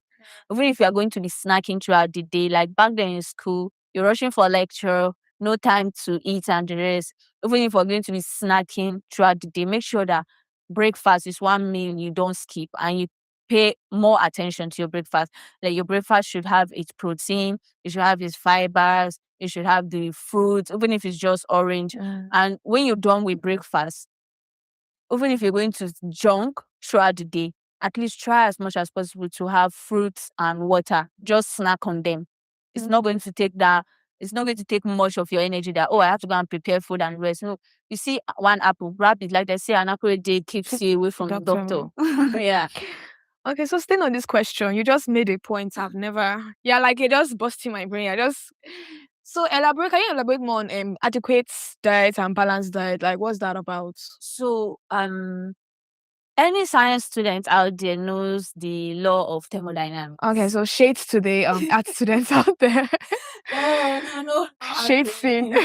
So the law of dynamics, one of them, it states that energy cannot be completely transferred 100%. And when we say balance, something is balanced, that means it's 100%. Okay. And we can't have that for sure. When you cook a food, there are reactions that occurs, and setting you don't get 100% of the nutrient at the end of the day. You might end up with 25, you might end up with 50. Some food you might end up with 15% at the end of the day, and your body actually needs let's say 100% of that, or let's say 80% of it. So when I say adequate, I mean that when you put in, you need 100%, but you're putting the meal on, you're plating it, for instance, you need a certain percentage of carbohydrate, you need a certain percentage of protein, you need a certain percentage of vitamin, nutrient, mineral salts, and the rest. You cannot get 100% of each. You get. So whatever you're joining on the plate should give you 100%. 100% in the sense that in that food, you have your carbohydrates present, you have the protein present, you have the vitamins, the mineral salts, you have it present on the plate. Not necessarily that it's 100%, but all of them are combined on the plate. So you have them adequate, enough for you, but it's not 100% balanced. In the sense that you cannot, in our economy right now, due to the situation of the market and the rest, we can't 100% have vitamins. We cannot get it to the extent where we have the mineral salt complete. Because when you say mineral salt, people think, oh, it's the salt on the table, this table salt and the rest. But we're not only talking about that. We're talking that there are calcium, you need potassium, you need magnesium, and this comes from the green, like the salad now, or the vegetable you're trying to avoid. most of them come from there. So when I say adequate, I'm saying you have the nutrients, all of them on that plate, but not necessarily that I have chicken on the plate. Because some people think for it to be balanced, you need all the proteins and the rest. Not necessarily I have chicken. I don't need to have chicken on the plate. I can get an egg and I'm good to go for the day. I can get let's say I can eat a salad on that day. Not necessarily I have rice. It does not need to be rice for it to be carbohydrate. It does not need to be yam for it to be carbohydrate. Some vegetables have carbohydrate present in them. So when most times we use the word balance, we mean they have to be rice or yam because it have carbohydrate. No, you can have a bowl of salad and your carbohydrate is there. Yeah, so it's adequate. It's enough for your body. It's not what the mind is saying, oh, it has to be plenty on the plate. No, it's what the body needs. As long as it's adequate, not necessarily that it's 100%, but let it be adequate enough for you, for your body. The adequate can still be somehow balanced. At the end of the day, the energy won't be transferred 100%, but adequate means it's enough. So what would you say, like, so in essence, students should rely more on adequate diets? Yeah. You should know that I feel if they feel like they can't really be like, if they feel like they can't financially get there, affordable. If they feel like the food are not affordable enough, they should rely on the adequate diets. Adequate diets, like we said about the food being expensive, or a healthy diet being expensive. Adequate diet is different from when you say, oh, the food is expensive. At the end of the day, you get, I can't afford it. Adequate diet is telling you that whether or not food is expensive, that's why I said most times we look at the trend. That's why social media. Lifestyle on the social media. So this particular thing that this person is projecting, that's what a healthy meal is, and that's what it have to be. But that's not what it have to be. Yeah. So when we say adequate, it means you have the whole food, the whole nutrient profile on the plate, but not necessarily that it's 100%. Okay. You don't have the 100% carbohydrate, but you have carbohydrate on the plate. You don't have 100% protein, but you have protein on the plate. You don't have 100% vitamin, mineral salt, sorry, but you have it on the plate. So that's what we're saying adequate. But when somebody say balance, it means it's 100%. The nutrient level is 100%, and we Might not can't always attain get that. to that Yes, that's what I'm 100%. saying. Okay. Point taken, point made, point seen. Thank you so much. So the last but not the least, imagine you had to create one healthy meal, have seen, that perfectly represents your personality. Like I finally iron dress you're wearing right now. What would be on the plate and why? Okay, so I think here now we can practicalize what adequate looks like. So for me personally, forget all the nutrients and all, I love my plate being aesthetically pleasing. Okay. Because most times we feed by the eye before the stomach. But because I want to put in mind my health, I will go for let boiled beans be on the plate, followed by sweet potato because of its fiber content. The beans there will take over for carbohydrates and some of the fibers. Sweet potato also have other nutrients with it. And then I will go for grilled fish. That's the aesthetic. Probably tilapia or catfish. Oh my god, I should stop. Let's go. Let's go and get this now. Okay. Yeah. So I will have I also have salad by the side.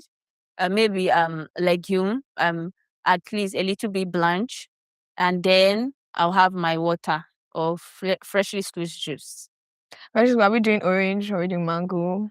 What are we doing? She doesn't want to say.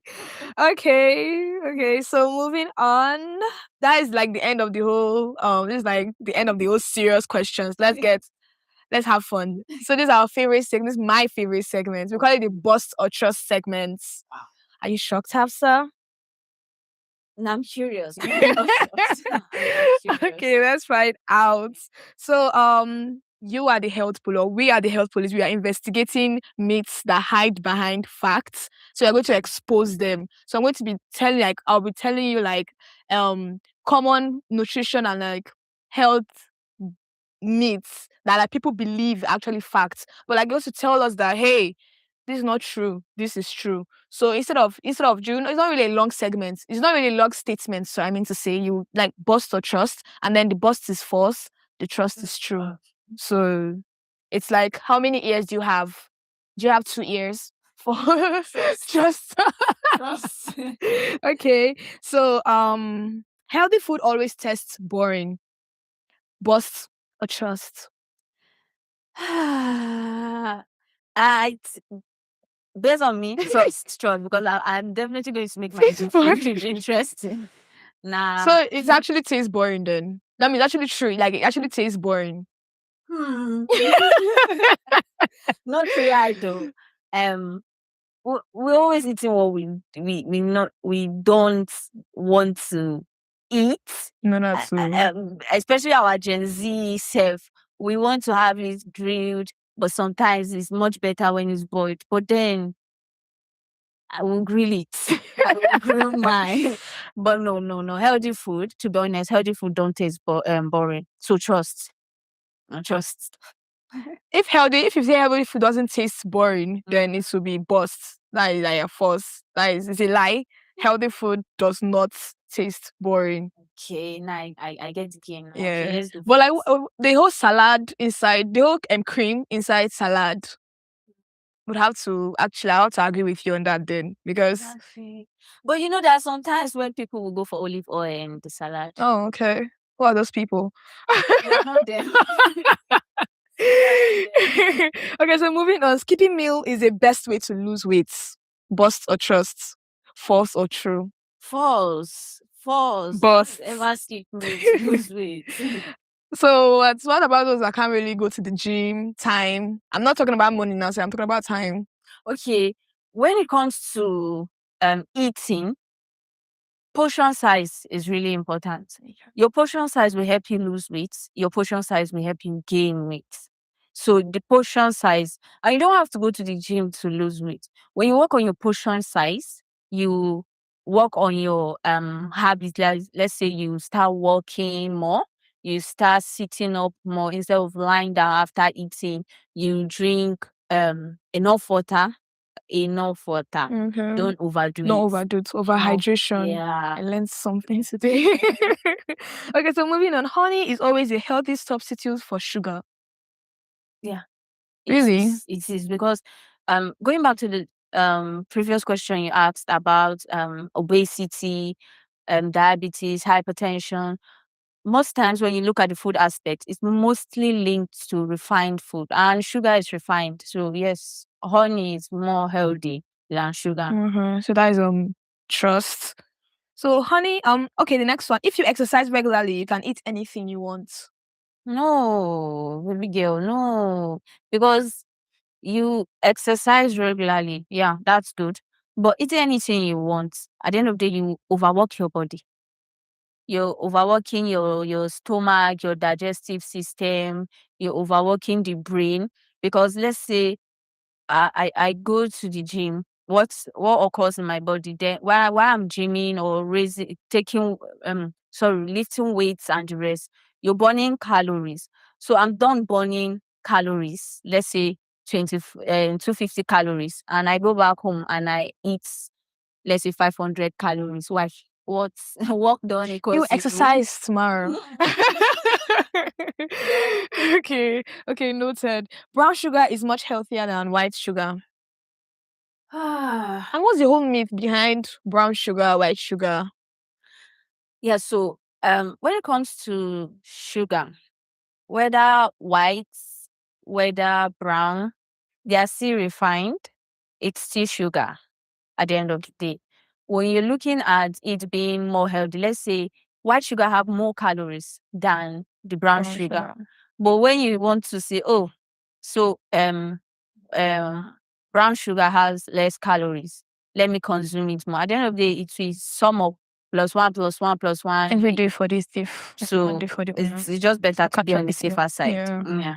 So well, I think brown sugar has less taste. Correct me if I'm wrong. It's not the taste we're looking at the end of the day, though. We're looking at the content, because a 16th century physician, he's an alchemist, he's the founding father of toxicology. He said everything has poison and everything is poison.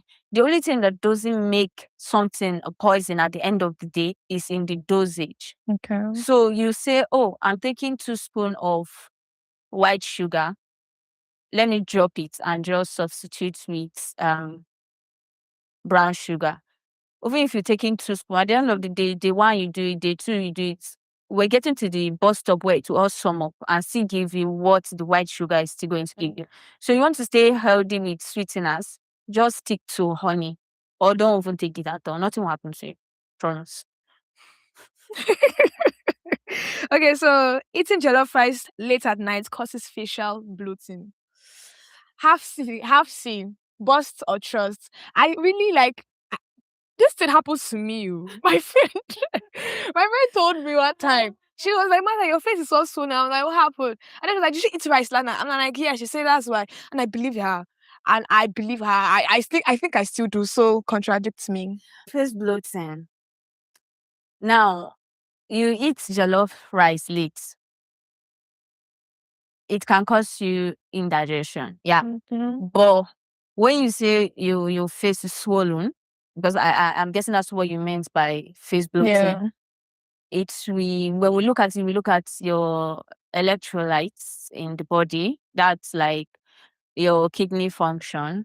Because when something gets bloated, most times maybe your skin, your hand, your face, we're looking at body fluid, the water content in your body, not the rice per se. Because except there's something in the rice that you are allergic to, that led to maybe your face going poof. Instead of poof. Yeah, but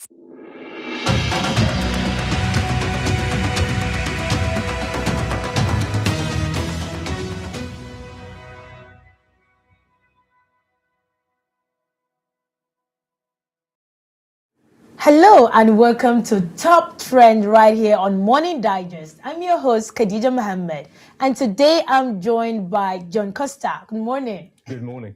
We've got 3 trending stories making waves online, from a questionable bridge project in Uganda to misinformation and political content online. And finally, a viral video raising concerns about the safety and welfare of apprentices. So, John Costa, let's get right into it. And our first top trend is a Uganda minister reportedly went to inspect a bridge project said to have cost $350,000, only to discover what appeared to be a small concrete pipe underneath a dirt road. And of course, her reaction says all in the video. And the footages has sparked actually serious questions online about accountability, public funds, and how government projects are monitored. So let's hear your thought about that. Well, what a great story. And I think it was interesting because suddenly it brings into the word, particularly as journalists, the use of the word bridge. What constitutes a bridge? How far does it have to span before it's a bridge? It's clearly a culvert. We would call that a culvert in the UK, a pipe under the road for the allowing of water to flow through without flooding the road.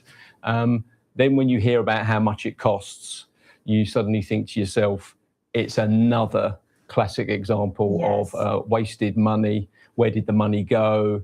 How much was physically used on that project rather than taken away or misused? But I think for me, the interesting thing about it was a government minister that allowed herself, and I think that she allowed herself to be filmed, to be honest, because then it's not what she does, it's the fact that she's there looking at surrounded by a woman, government minister, surrounded by men, looking at these men from the point of view of like, seriously, this was $350,000? And I think she asks, and forgive me, I think she asked how many bridges were built, and I want to go and see the others. And I think so, for the first time, I would say, as someone that was maybe voting in Uganda, that was a government minister that allowed themselves to be caught on camera observing public works, and also holding people to account, not necessarily by what she says, but the way she acts. And then will show me the others, because your expectation then is that these people all got back in vehicles, drove to the next bridge, culverts probably, in absolute fear that what was going to happen to them. And I think really again, as journalists working here on S24, it's the story then becomes, what does she do? Are people held accountable? Is that money found? How do you follow those stories through? And it reminded me of stories that I've seen and witnessed and been involved in internationally, where I think after the tsunami in Indonesia in 2004, a well-meaning Global North charity came along and built a block of 4 toilets, only to discover that a couple of weeks later, a well-known international charity, who was even bigger, one of the famous ones, works globally, came along and wanted to build a block of 10 toilets. So knock that one down, not built it next to it, so there were 14 toilets, knock that one down to build 10. And I think these are the things that we don't really think about when it comes to these stories. And one that particularly sticks out in my mind was the international community came to this village that was on one side of the river, and there was a hospital on the other side, but it was something like 20 miles all the way down to the bridge to cross over and come back. So they were given this donation to build a hospital where they were. And when the organisation came back, they discovered that they'd not built a hospital, that they'd built a bridge. So they built a bridge to a perfectly good hospital that just took them too long to get to. So it's rather than doing it to people, it's, well, what would you do with the money, rather than here you can have 4 toilets or a hospital. So I think it really calls into question that local issue of Uganda and misappropriation of funds. But I'd also say, if you were to drive any day from, as I've done several times on my 4 trips here, from Abuja to Kaduna, there's a perfectly good road that just disappears into a dirt stretch before a perfectly good road appears again. So I don't have to talk about corruption or misappropriation of funds when it comes to the construction of roads, because anybody that goes between Abuja and Kaduna will see it. So I think here $350,000 actually is a big money. Absolutely, yeah. So the misplace of fund is the fact that you said something now, just like the fact that probably she told people to, put her on camera just because of that particular bridge that she thought these particular people. I'd like to think that's the reason that she did it. Yeah. So we have a lot of people in the comment section, saying something like, because she's a female, and she has a lot of men around her, so probably they fooled her. So the word using women, in a way, are they trying to say because she's a woman, she doesn't have the power, or she can't see so many things happening around her because men are actually surrounded by her? I think I'd like to flip that and make it a more positive thing rather than that comment, is the fact that as a woman, she realizes that she probably needs to protect herself in a world where she's surrounded by men, and that she can be there with the authority that her office gives her as a government minister.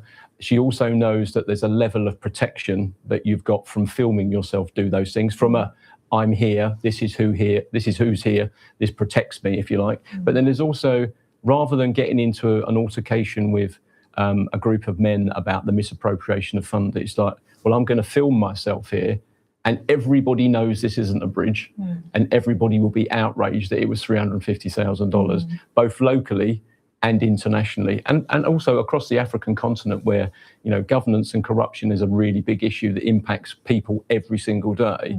So actually, it was quite clever, because she was able to make a story go viral, which if she was to stand up in Parliament or talk to a group of civil servants, she would just say, well, I didn't need to say anything on camera about the misappropriation of funds.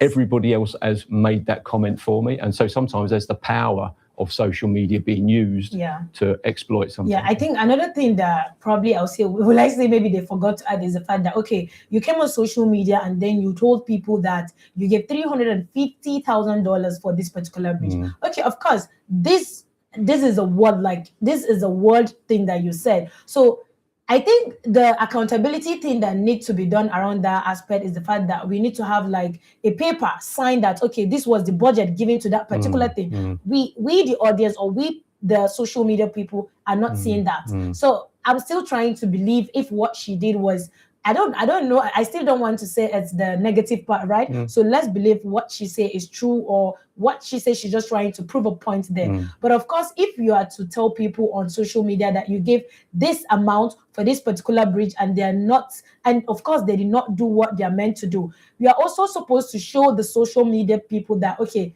this paper signed for this particular money. It's signed, so okay, we'll believe that. But just a mere looking of telling people, oh, I gave $350,000 for this particular bridge, and this is what people has done, and so many things.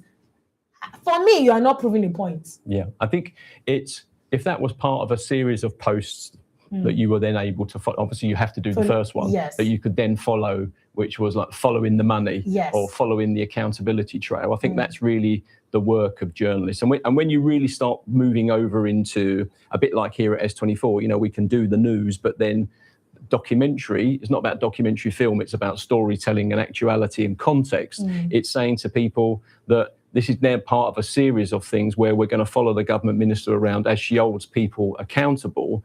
I think for the first time, there's many people in the population that would turn around and say, well, I'm going to vote for this person because at least she's out from behind the desk. She's out of a vehicle that's in a motorcade, to actually look at a project for the first time, to turn around and say, this doesn't sit well with me, that the pictures that I'm being sent or the design drawings I'm being given from engineers for this bridge, quite clearly, I'm not a 5-year-old child. This is not a bridge. It's nothing more than a piece of road over a culvert, a concrete pipe, as you said. So I'd like to think that it was an opportunity to then continue the conversation rather than the only comment that was made about it. Yes. Thank you so much. So I think we'll go on a short break, and if we are to come back, we are going to discuss the solution and what's the way forward, instead of just coming on social media and showing people, okay, this is it. Of course, you need to follow up to see, okay, if you say this, then you tell people okay, these are the proof of your words, because of course it's your words. Nobody puts that particular words in your mouth. So we'll be back in the next few seconds.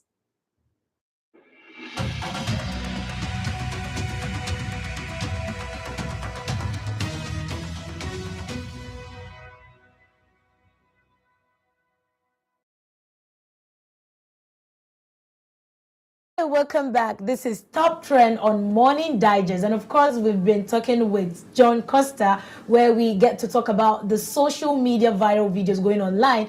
And we were actually talking about a minister in Uganda, whereby she actually came on social media with some videos saying she gave $350,000 for a bridge. And of course, it is not the bridge. That money was not spent well. And Mr. John was saying something about, transparency and accountability. And he also mentioned something about follow the money, which is, of course, the accountability part.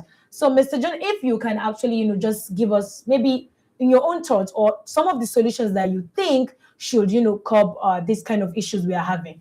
Well, I think, first of all, people are used to seeing headlines from a sort of clickbait, read this story, oh no, it's a government minister going to a bridge where the money's been misappropriated. And then people turn around and go, well, this happens everywhere. It happens in my country, but there's nothing I can do about it. Whereas in fact, from the minister's perspective, or as a journalist doing, or, making things like this, it's more about, if you said to people, this is one of 3 videos that you can follow, this is part 1 of me going to look at a bridge, which quite clearly isn't a bridge, then suddenly people realise that actually it's not a one-off, it's part of something. And that's something that I've tried to bring to S24 through the doc unit that we've set up here, which is some things need a one-off as an explainer. People can watch our explainers. Yes. But sometimes you need a 3-part doc series which says, this is the issue, we've gone out and explored it, and then these are part of the solution. So solutions journalism is very much driven by the fact that not how do you build a bridge for less, because clearly it's not a bridge. Yes. How do you stop theft of materials or money? How do you stop someone building a villa and building a culvert like this? It's more about a bigger conversation around governance and corruption, accountability, sustainability, who's responsible for making the decision when it comes to public works. Because I think most people, wherever they live in the world, would be able to give you an example of something, a project at the bottom of their street that was done by the government with public funding that everyone turns around and goes, we didn't actually need that. What we needed was this. So in fact, it then becomes about how do you talk to and engage with the electorate that gives them an opportunity to be involved in the accountability of what projects are thought about and come to paper that engineers draw pictures about before the funding even gets there. So for me, it's a really great gateway story that you could then turn into a 3-part doc series just off of one short clip of someone in another country. But because it's the African continent, it allows you really to draw on your own governance and transparency and accountability issues in your country without necessarily saying it's bad in Uganda or the minister did a good or a bad thing. It's just, where was the last time we had a government minister being filmed here in Nigeria by a newsroom that wasn't just about them and publicity, but was actually about them going out and holding people to account? Well, thank you so much for that. And of course, Mr. John Costa said something very important. It's all about sustainability, accountability, and transparency in the whole thing. So I think most time people should get to, follow the money in your country, but wherever you are. It's not all about Nigeria. It's not all about Africa. Of course, everywhere. If your government is actually doing something that you feel like something is wrong, well, there's what we call taking initiative. You can just start that. Even if you're not a journalist, you can start, research, right? You can do that. So let's move on to our second top trend. And this one is about misinformation and political content online. So an ex-user shared a video showing a road with burning vehicles and military personnel, claiming that this is not Afghanistan or Syria. This is our reality. While also, urging Nigerians not to vote for the APC, which is the All Progressive Congress. And but the bigger question, is where did this video actually come from, and is the claim attached to this particular video? Is it true or not? So, John, if actually in an era where we have a lot of unrelated videos which can easily be presented as current events, how dangerous is this kind of misinformation, especially when it's tied to politics? Where do you even start with this one? I was excited to see what 3 videos you shared with me, but when this one came through, I'm thinking, this is a 3-part doc series, just one video. Yes. So some context: it's a military vehicle, open-top military vehicle, driving down the road, past people walking down the road. You can see civilians, you can see buildings that have been quite clearly destroyed and shot up, and vehicles that have been shot up as well. And it was interesting because it's completely out of context. It definitely isn't Nigeria. It looks to me when it panned down and showed you the driver, I would say it was Sudan. Yes. That was my initial thought. It was Sudan, or maybe somewhere in the Sahel with the issues that are going on. I think we have a lot of comments. There was someone that actually commented that, hey, you need to verify what you're posting because this particular footage is Sudan, not Nigeria. Yeah, so there we go. So it was Sudan. So because if you're following that story, then you'll know that, you know, the uniforms, what they were driving, the way of the operation, it was Sudan. So straight there's that. I think also in Nigeria, where, you know, politics is quite polarizing, that you also learn, you know, making a doc series about Biafran War next year, and the way we're trying to tackle that doc series is very much around the North has a view of the South, and the South has a view of the North, and the East has a view of the West, and the East has a view of the North. So when you then politicize something and then make it about a particular area, it's very easy to get people to not be bothered about what it is, but more about they believe that it could be happening. I think when you've got, you know, insurgency in the Northeast, you've got banditry, you've got criminality, there's that kind of general chaotic look of the film.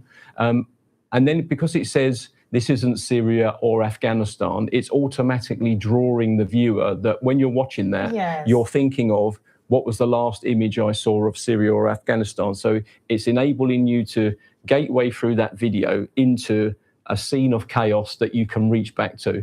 And interestingly, it said this isn't Syria or Afghanistan or a Hollywood movie. And I thought that was quite interesting because, again, I think most people's views of, say, Iraq, in inverted commas, are a negative one based on American war movies or footage that you can find online. Interestingly, from my perspective, my other reaction, my follow-up reaction, as someone who's the producer of the Sahel Watch series here, looking at, you know, the insurgency and insecurity in Nigeria and the Northeast, and having been last November up to the border in Katsina at the invitation of the state governor, it suddenly it made me think. I'm always talking. This week I've done 2 interviews for Sahel Watch talking about Nigeria's porous border and how easy it is to get across and get weapons across, and one thing feeds to another.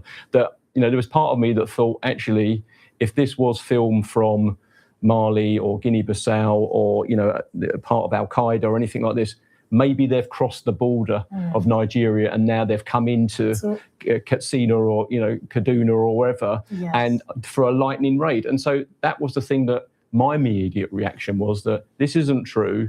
Look at what it's trying to get people to think, and it's been politicized. But then that part of me, from, you know, being an ex-soldier and being the producer of Sahel Watch, is like, well, wow, what if we're witnessing here a similar Gaza to Israel border incursion that on back in that October, you know, which then has led to the situation that we have now in the Middle East. So at some point, you're always going to have your initial moment. Wow, what if this is the video from that incursion into northern Nigeria? So it was really a kind of real mixed emotion one. And like I said, out of the 3 that you shared with me, I was like, oh, right, okay, this is almost like worth of investigation from my own perspective as someone. So you just said something now that, of course, for you to, you know, watch that particular video and see that, okay, there's a more of investigation to do. And for just a common people who are, you know, just after the social media, mine is just to go on social media, just, you know, watch the video and be like, oh my God, what if this is happening in Kaduna or, you know, anywhere in Nigeria? Because for not someone who is very curious to investigate that particular issue, you will just watch it and then you feel like, oh my God, this is finally here in Nigeria. But for you, of course, you got a lot of, you know, experience. You've, you know, served in the military, and, you know, of course, you have a lot of, you know, knowledge when it comes to, you know, the military issue of and everything. So you were able to, you were able to, by the first look of that video, you were, you know, thinking that video looks like Sudan, right? So what can we say to a normal Nigerian, you know, person who just watch for watching's sake, and already the mindset has already changed? Oh my God, what if this is happening in Nigeria? And for that particular user, you know, imagine with not voting the APC. We all know what's happening. Of course, election is coming next year, and a lot of people are already saying, oh, don't vote for the aid, blah, blah, don't do that, don't do that. So what he's just trying to do now, what this can actually cause, you know, a big chaos with those, but let's say the PDP, that's the other opponent party. So there's a lot of things that people need to do. So what can you say to, you know, What's your thought, or rather, what's your advice to a common Nigerian who just watch on social media, and of course the mindset just shift to, oh my God, this is really happening? Yeah. Again, great question. I think politics is one of those things where you're with us or you're against us. And even if you had a really good idea for solving something that was at the bottom of my street or impacted me, because I don't vote for you, it will be a bad idea. And we have that in the UK. Yeah. So there's that. There's that lens. Yeah.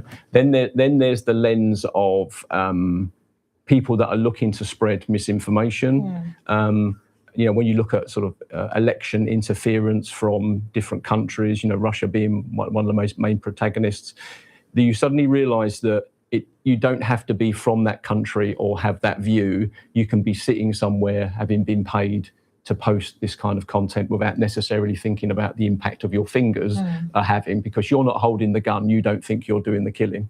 Now, we've seen, recently, the xenophobia in South Africa and stuff, that a shop that you can use at the bottom of your street for many years, and you get on with the people, and your children go to school with their children. And we've seen it in Rwanda, and we've seen it in the former Yugoslavia, that when civil strife comes along, it's worse than big international wars, because it allows people that are married to each other into community relations just completely get thrown out, and can end in a genocide, or can end in lynchings, mob rule, people turning up at police stations demanding for people to be let out, and the police were like, well, you can have them.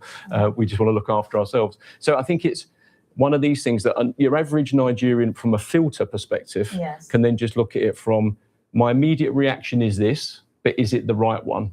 Because straight away, that fits with what I want. And social media is great at then serving up things that fit your agenda. Now, that can be a nice selection of movies on Netflix, or it can be a series of horrific videos on X, because clearly, if you like that stuff, it will feed it up to you. Well, I think I'm actually liking this conversation, and let's go on a short break. And of course, we'll come back, and then, John, you definitely continue from where you stop. So we'll be right back. Don't go anywhere. This is still Top Trend.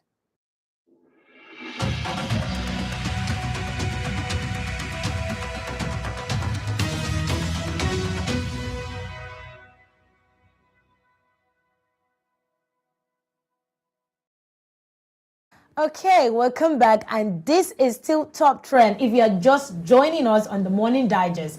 So we are currently talking on our second trend, which is, the misinformation video, that the footages you've seen online currently. So, Mr. John, you're actually saying something. I think I would like you to continue. Yeah, and I think people have two vessels they can fill. There's the happiness one, and there's a fear one. Yes. And the happiness one comes from watching videos of like people cooking or pussycats or whatever your thing is to make you happy, to fill a gap in your life, or because you're using it to detox. Me, I use TikTok for 20 minutes, just scroll through, have a bit of a giggle, that kind of stuff. But I know that's what it's for. I think if you are drawn naturally to filling your fear void, I call it the fear void, then social media is very good at serving that thing up, which is everything is going wrong, or every person from this particular ethnic group or who votes this way or this religion is bad, or geographic area is bad.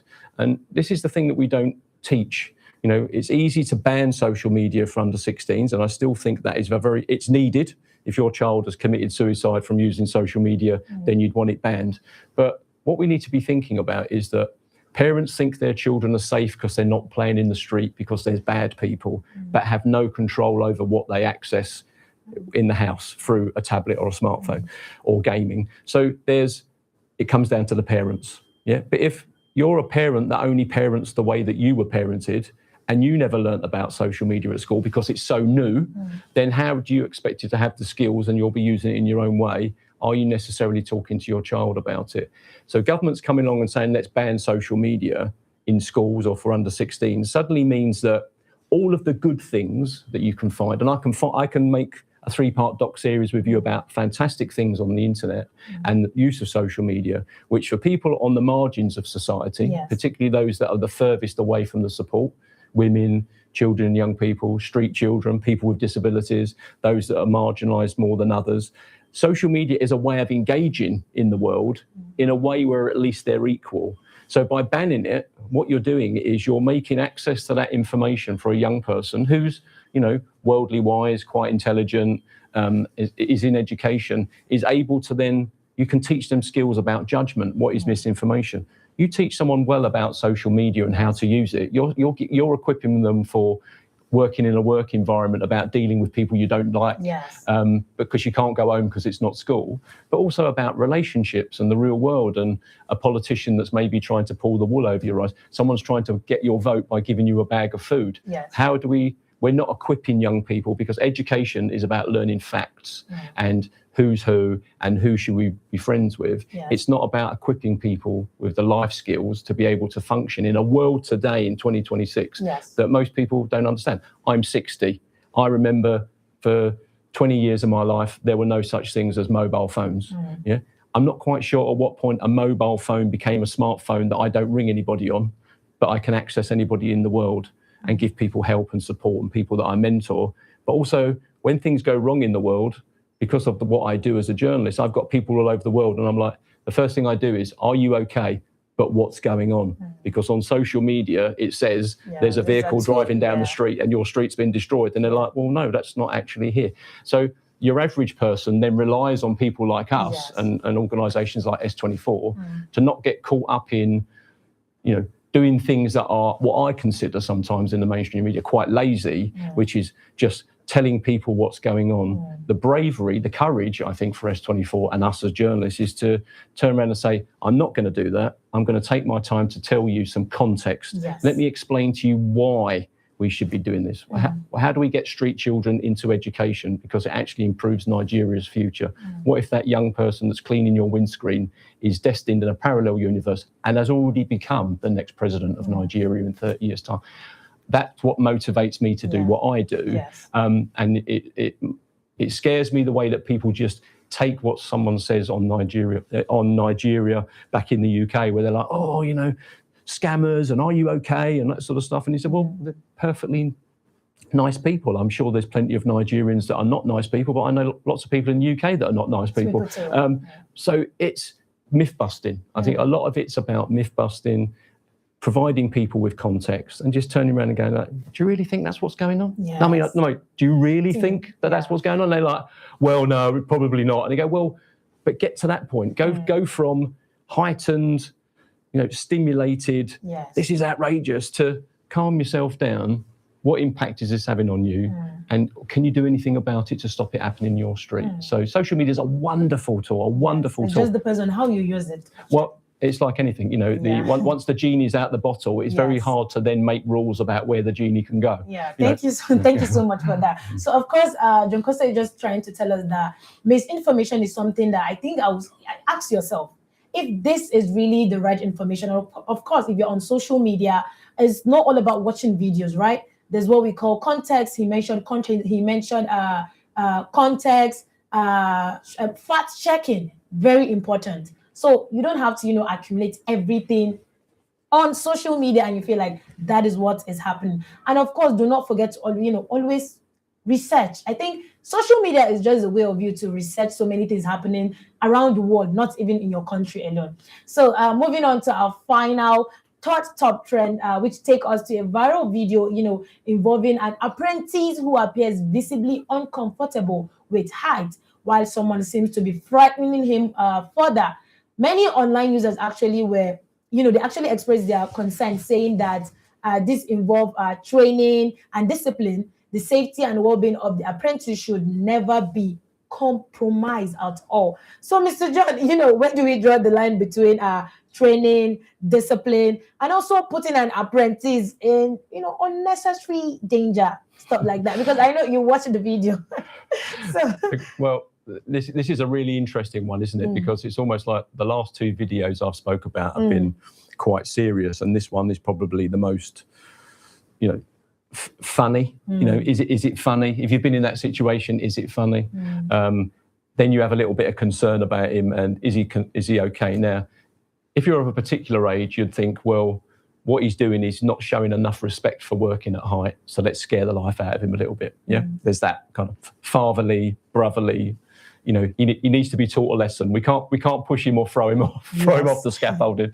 So let's teach him a little bit of humility, maybe. Yeah. There's also a lot of trends on social media which are about scaring people. People walking along with boxes, and then the boxes fall over but they're connected. Yeah. So I think getting cheap laughs, getting likes through scaring people, that's another trend. But I think it's an age-old tradition amongst old sweats, we used to call them old people, that you've got to teach a young, trendy, cocky little apprentice a bit of a lesson. Yeah. And I remember a fantastic one I learned that my dad told me about when I was younger, when he left school at 15, and one of his friends went off and became a fireman. He worked for the fire service, and he was working his first afternoon shift, and the bells went off and all that sort of stuff, and they all rushed down, and they were all getting ready to go out in the fire engines, and they were like, "Oh no, you're not coming with us. You've got this little cart." Yes. And it was a little hand cart with a pump on it and a tank of water, and your job is to run round quicker than us to the police station round the corner, because they've got a fire in one of the cells. And he ran round, and of course everybody on the street knows what's going on, that he's running around, goes in the police station, down here, blah blah, and they locked him up for the night.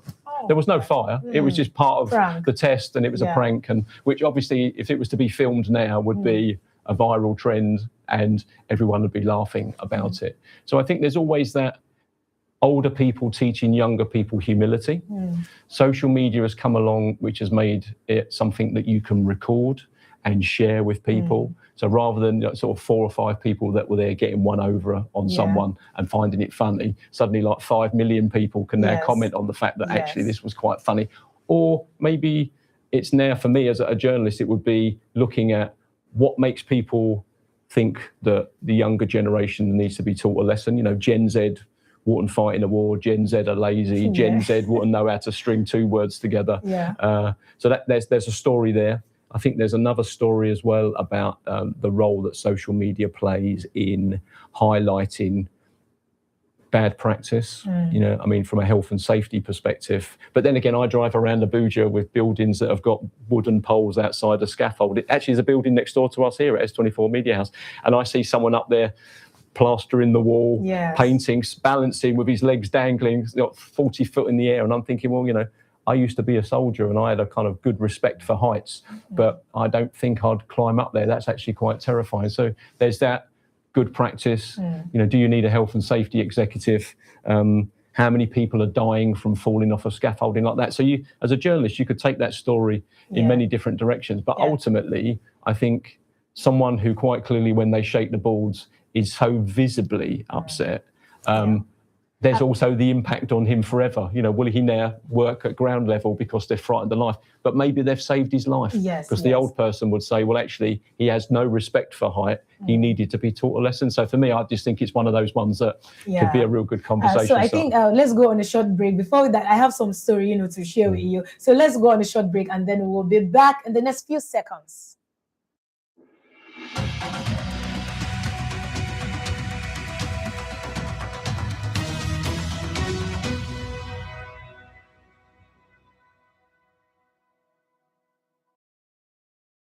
Okay, welcome back. This is still Top Trend. If you're still joining us, or if you are just joining us right now, and so Mr. John was actually, he just gave a story right now, and I actually get this story. I think it's mostly from the African mentality, whereby let's say if a child should fall down, and instead of hurrying to pick the child, and then they'll be like, no, don't. If you touch him, the child will cry. So allow the child to feel the pain, and no, don't touch him. Just look at, don't touch him.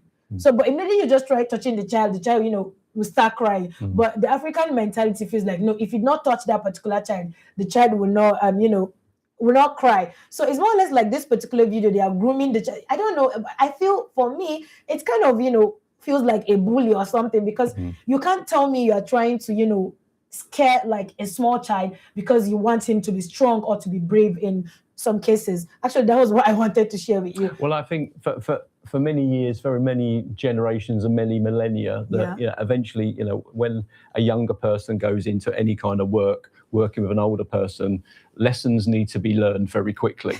And social media just makes it easier to get a laugh out of something that people have done in the past. I think, how do we pass on wisdom? How do we pass on knowledge? And I think every generation thinks that it's is the best one. You know, it's going to change the world and it's going to be better than the last generation. We stand on the shoulder of giants. And then as you get older, you look back at these younger generations now and you go, oh, our music was better than yours, or our fashion was better than yours, you know. So there's this kind of age-old, centuries-old battle between different ages. I think the main thing for me is that when you look at something like that is, are you naturally drawn to empathy for the child, or are you just laughing because it's funny? I think actually a lot of people, if you want to know what your emotional state is, if you're naturally drawn to the empathy of the child, maybe after giggling at the beginning, you know, then I think you're empathetic. You're an empathetic person. If your immediate thought is towards someone that's in that situation, you're an empath. Yeah. And I would also say, having taught at universities, media and stuff, not because I've got a degree, but because I've got industry experience, that most of the people that made best reporters or journalists were people that were naturally empathetic, because you can't teach empathy. You care about other people or you don't. I don't care what anyone says to me. In my experience, if you don't care about other people and you're selfish, you will never change. If you are drawn to helping people, caring about others, sharing their story, making sure they're included, making sure they've got access to what they need, and you're fortunate to choose journalism or working in the media as a way of doing it, then you'll find that you'll get better as a journalist by acquiring skills.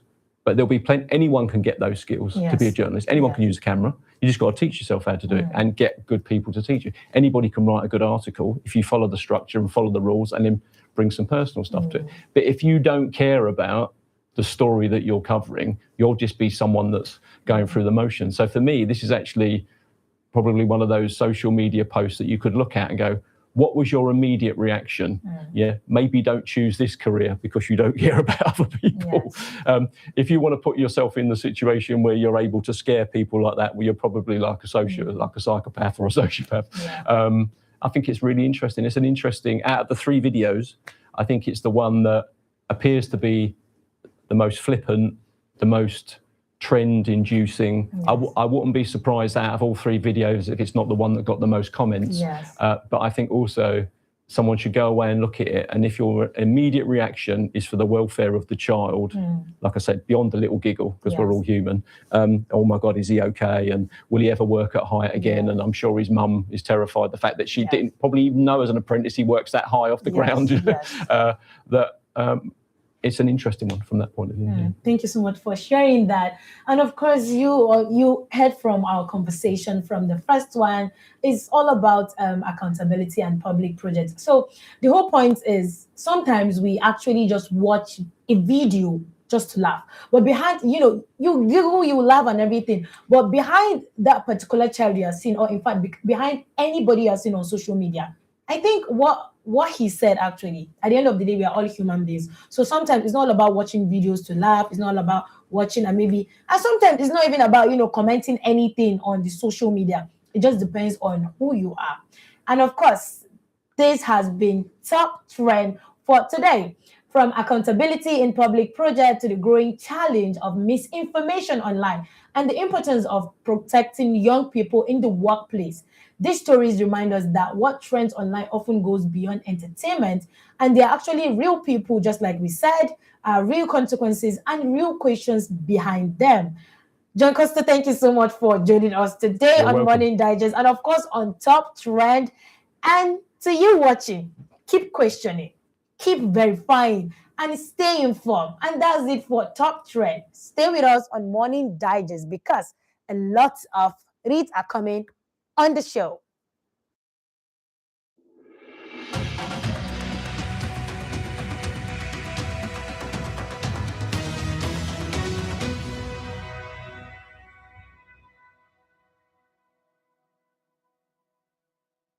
Have you ever said yes when every part of you wanted to say no?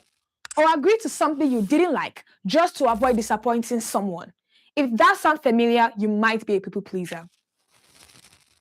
A people pleaser is someone who constantly puts other people's needs, feelings, and approval ahead of their own. This is far from being selfless, so don't mix it up. Now, being kind, helpful, and considerate is a good thing, though. The problem begins when helping others comes at the cost of your own happiness, peace, or well-being. People pleasers often struggle to say no. They may apologize excessively, avoid conflict at all costs, and feel responsible for making everyone else happy. For example, imagine you're exhausted after a long day, but a friend asks for a favor. Instead of explaining that you need to rest, you immediately agree because you're afraid they might think you are selfish. That's people pleasing. Many people don't become people pleasers overnight. Sometimes it develops from childhood experiences or desire to be accepted, fear of rejection, low self-esteem, or growing up in an environment where approval felt like something that had to be earned. The challenge is that people pleasing can be emotionally draining. You spend so much energy making everyone else comfortable that you forget to check in with yourself. Over time, this can lead to stress, resentment, burnout, and even a loss of personal identity. The truth is, saying no doesn't make you rude. Setting boundaries doesn't make you selfish either. And disagreeing with people who doesn't make you a bad person. Healthy relationships are built on honesty, respect, and balance, not constant self-sacrifice. So now let me ask you, yes, you, are you helping people because you genuinely want to? Or because you're afraid of what might happen if you don't? Martha, please help me. No. What? Because there's a big difference. Being kind is a strength, but losing yourself to keep everyone else happy is not. And sometimes the most important person you need to stop disappointing is yourself.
Welcome to another edition of the Sport Desk, where we look beyond the headlines to understand the stories, decisions, and moments shaping the world of sports.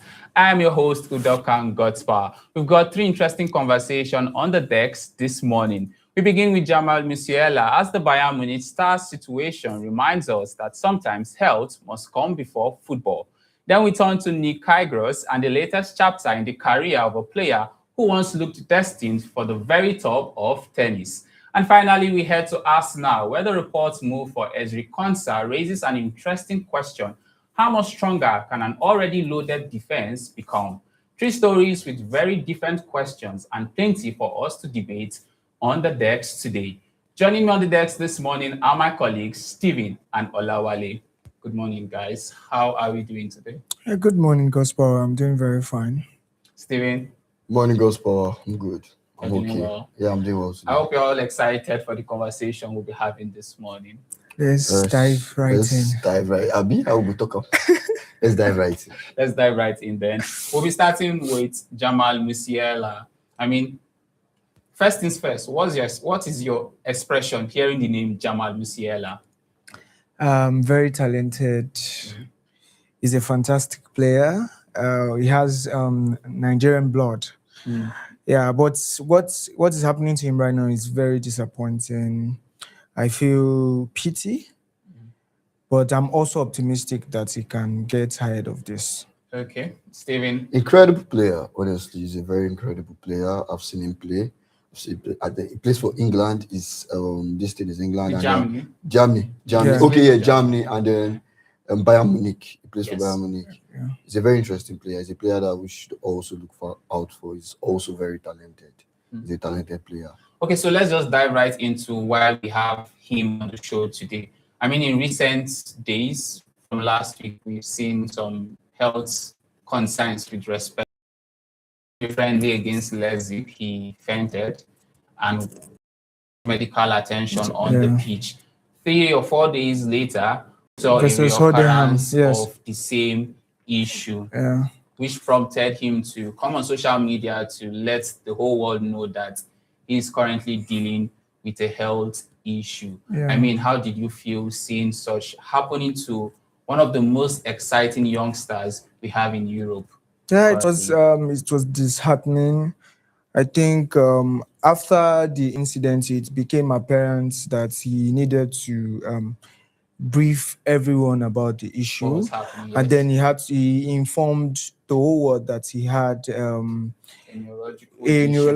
neurological dysfunction that is causing him to have episodes. Yeah, that's the word. So I feel like he shouldn't be allowed to get into football action for the meantime. I mean, even if his the medical expert has passed him on to play, but this situation happening in quick in 4 days? Succession, yes. Quick succession, yeah. So it's an indication that he needs to rest, because those were just friendly matches and the intensity was quite low. You can't compare it with when the league starts, what is expected of you, the level of physicality that is expected of you, and having this kind of issue right now. I feel like he should be allowed to fully recover. If there are things that could be done medically to manage or even to cure whatever is wrong with him right now,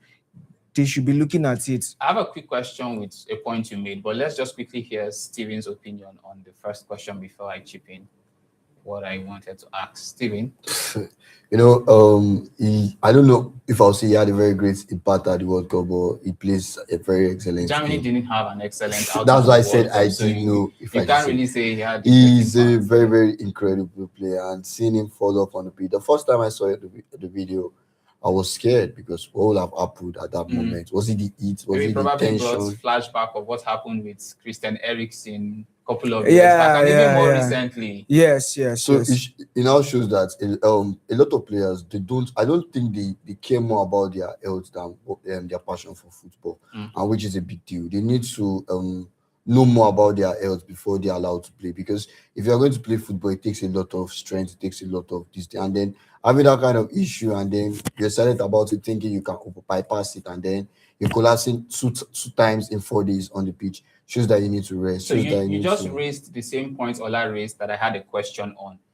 The CEO of Bayern Munich came out after he addressed the public. They also came out to say that they had been aware of the issues he was having for some time, and they were also aware that he had seen a specialist and was on some medications to help with the situation. Why do you think they still allowed him to go on the field of play, knowing that this was what was happening and the possibility of incident like the incident we saw happen was there? Why do you think they still allow him to play? Well, I just think it's a classical case of Bayern Munich trying to cover for their player, trying to show some sort of moral support. Yeah.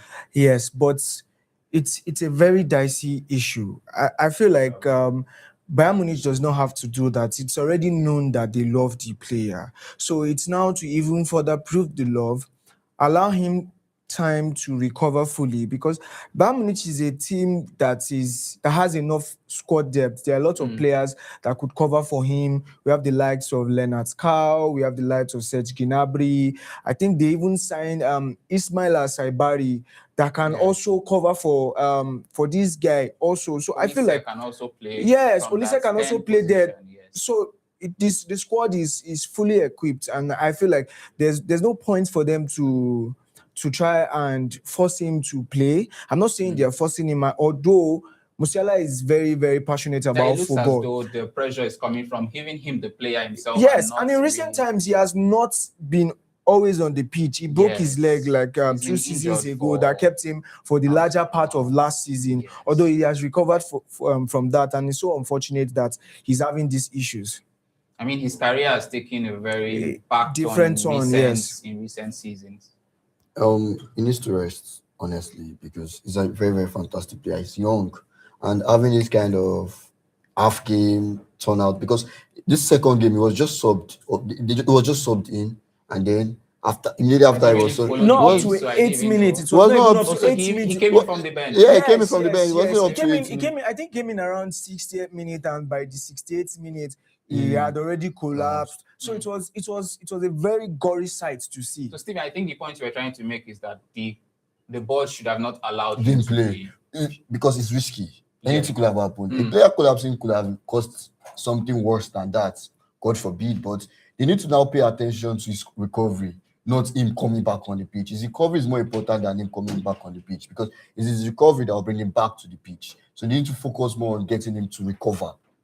Whatever is happening to him, no matter how little it is, it must not be taken lightly. Bayern Munich need to sit down. He's a very interesting player, and I will not see him end his career because of health issues, because he has a lot of impact to make with Bayern Munich or any other future clubs he joins. Thank you.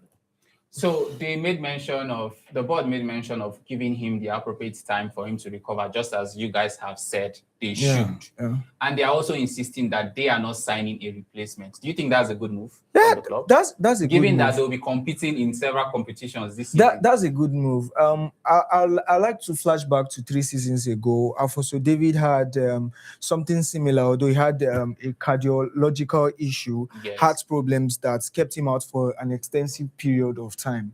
But giving him time, he was able to recover and he's back on the pitch now. So I feel like they should just allow him the ample time to rest and face the medical part of it. And I'm quite sure he's going to come back stronger. It's a good move from them. Yes, it is a good move from them. It's not because they said they are not going to sign a replacement doesn't mean that they shouldn't. They can and they can't, because they already have players to cover up the lapses. So now they should just focus more on health, because if you sign a player, it's going to make it look like he has an issue that they can't overcome. And these days, you cannot get many other young talents number like 10s that is as talented as Yamal Musiala. Even the transfer market yes, because right now the market is not filled with lots of players, qualities. Yeah, and even the qualities are overpriced. So if you are going to get a quality number 10 now, you should be budgeting above 80 to 100 million pounds for a player of Musiala's caliber. Yeah. And we are talking about Nico Paz, who Real Madrid is not even willing to let go on a permanent basis. All right, let's just quickly go for a break. We'll return back and maybe still touch a little on this conversation before moving ahead. We'll continue the conversation right after this break.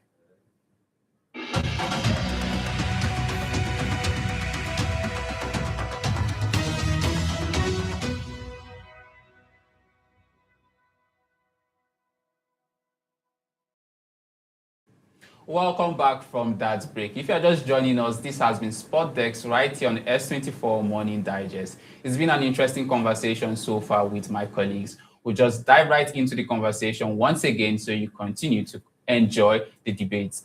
We are back, guys, from that break. So we were talking about Jamal Musiala before we went for the break. Just a quick one before we move on. How do you suggest Bayern Munich manage this situation now?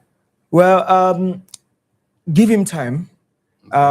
Manage what you've got, just like I earlier stated. What if he doesn't want to be given time? Because it seems like he wants to be on the field of play. He doesn't have any choice at this point. That raises a question of safeguarding and putting health into perspective in sports. It's very, very important. Very important. Yeah, if you remember what happened to Christian Eriksen, it was almost unbelievable. He almost lost his life. Yeah.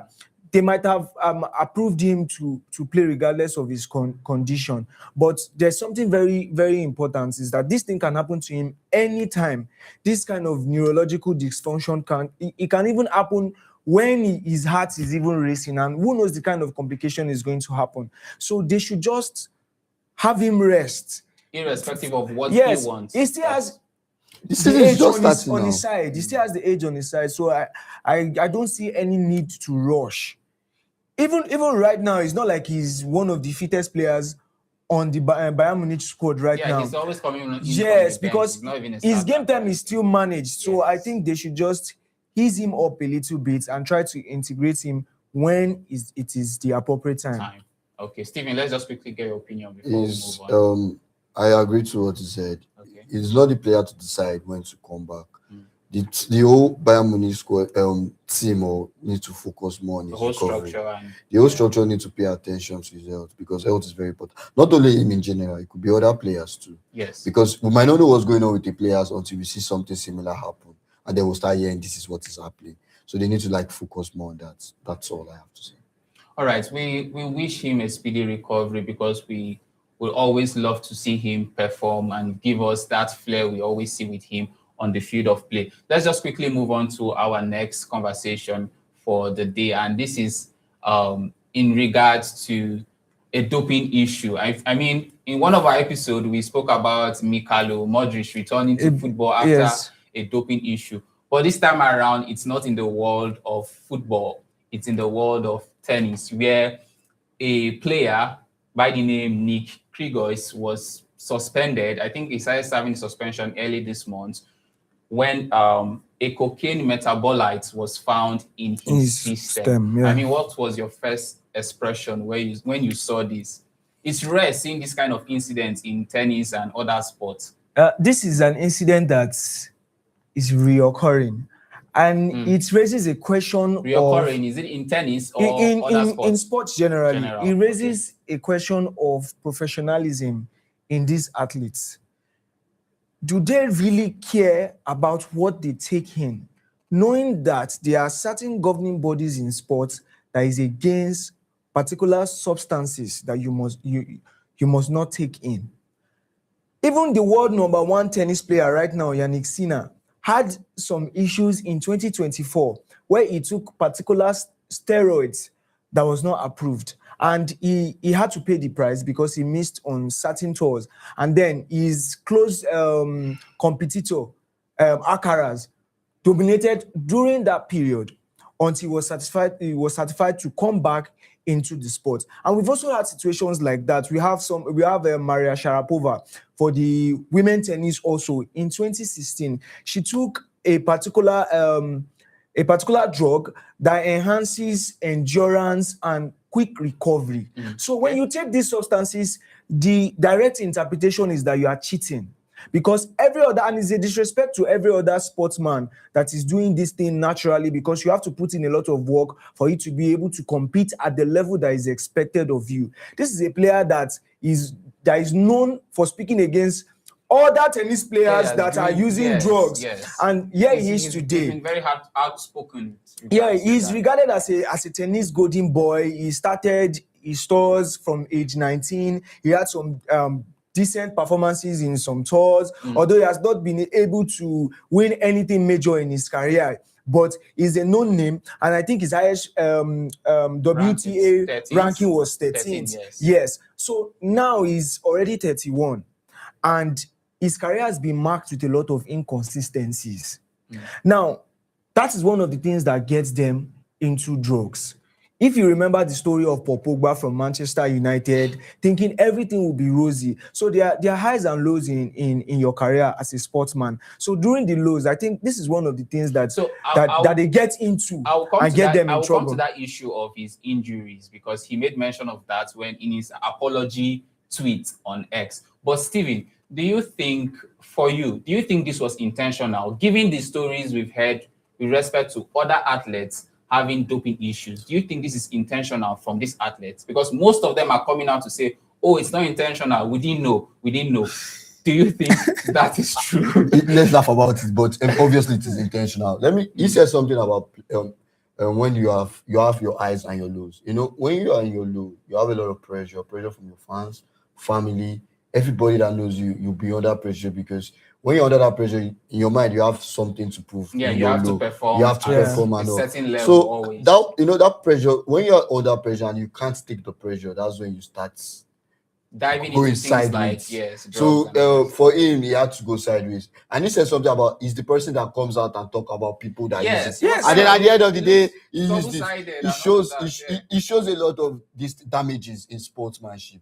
Because of the pressure that comes from the press, most especially the pressure that comes from the press, affects a lot of sportsman's thinking. So that pressure he got made him to say, being a very powerful player, and then you're in your lows and people now start seeing you like, oh, you're not performing well. It shows that, let me just try and do something to bring myself back to the spotlight. You made mention of pressure because this was one of the factors. He said the injuries and his lows this recent time in his careers was kind of a major factor in prompting him into doing this. Do you think, irrespective of that, do you think it validates what he has done? Does that validate this action? It doesn't validate the action. Is irresponsibility. I'll put it like that. And it's not it's not expected of a player of his caliber and age. I mean, you're 31. If you it's even safer to retire than ending your career in this kind of manner, because now he has just been banned. There's no full hearing yet, because there has to be a full hearing before now the association gives a verdict on the time or duration that is going to be out of the sport. And for somebody his age, if it's because cocaine is not even a small substance in the first place, so he might be getting 3-4 years, and then by then is he going to still be interested in taking tennis? So that is not an excuse. That is not an excuse. To me, it's not validated, and this could be the end of his career, because he started. Now people start thinking, was this what he has been using from the beginning of his career? That's another question that people might start raising concerns of people. Maybe this was what has been giving him the this thing to be able to stay because he's known to be very, very energetic when he's playing tennis. That's one of he serves, the way he plays and all of that. So could he have been because of these particular substances he has exposed himself to? Could that have been the reason why he has had the kind of career he's had? So that's another thing. So what has happened to him now is he's still on his career, because he has a very good story but a bad ending. And once you have a bad ending, you have no career. People just see it as something like a scapegoat, so that others will learn. Imagine being a dictator of some people that use drugs, and then now you are now the scapegoat of people that use drugs, because now people start saying he has been using drugs from the beginning of his career to now, and now that they found out, if he goes on ban, he can't come back again. No, everybody will just know the story of his drug use. This was going to be my next question: whether you guys think he still has a career in the sport, if he can still recover from this, because right now we don't even know how long this ban is going to be. Let's just assume it's a year or two. Do you think the drug he used is a very, very dangerous and banned drug? So I don't think he can come back to the limelight again. You don't think he can recover from this? I don't. Even him himself, now I know his family focus more on him going on rehabilitation. Okay. I think that should be the next step. Yeah, he said he needs to go. He needs to go. That's not enough. That's not enough for him. He needs to go full-time rehab. Let's take full-time. Sorry, Ola, before you come in, full-time. What's your definition of full-time? How long do you think he needs? As long as they said he has recovered, not him saying he has. You can go rehab and then start telling people you've recovered and then they leave you. But people that are in the rehab that today, okay, he's fully recovered. He cannot. So for you, 28 days is too short. 28 days is too short. Okay, let's look at previous example. Did Diego Maradona recover from the reputation of drug abuse that he had in his career? I mean, up to this day, it's been talked about. Whenever we talk about Pogba, has he recovered from what the result of the doping issue he had? No. In fact, there are even speculations that Monaco is looking at terminating his contract. His contract has been terminated. It came out yesterday. God bless you. So you see what we are saying here is that there are certain moves, there are certain decisions that you make that disrupt your entire career, and this is one of it. And I think it should be a lesson to every athlete out there, every intending athlete too that is coming up, that this is not the way to go. Getting to that level, it takes a lot of hard work.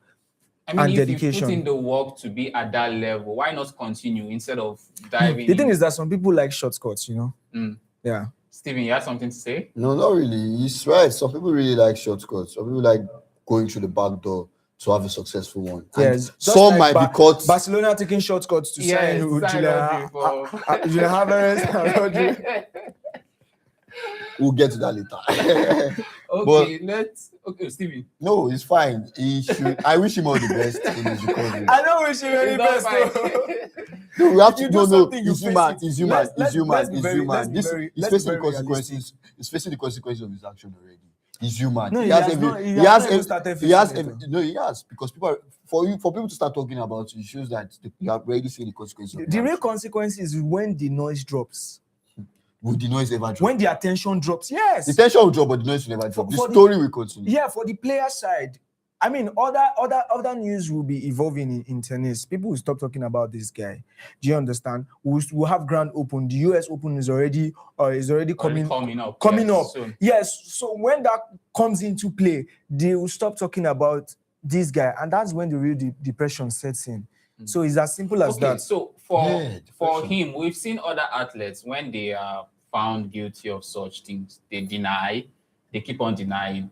But for him, he took responsibility. Okay. He came out to say, yes, I did this. Okay, so what should we do now that he has Because he taken took responsibility doesn't mean he will not face the forgiven? He can. No, I'm trying to No, point out the it's a fact normal that, thing okay, to- he has taken it's a normal responsibility. thing Don't to you think take. that gives him a chance to still be Gospel, loved it by is people? It's Okay. a normal thing to take responsibility. He's going of to your lose a action, lot of but he has to endorsements face because the of this. consequences. He's going to lose a lot of endorsements because of this. He's going to lose so many things. Okay. All right, let's hope. I hope he's able to recover from this and get his career back on track. But let's just quickly go for our second break before we dive into our last conversation for the day. The conversation continues right after this break.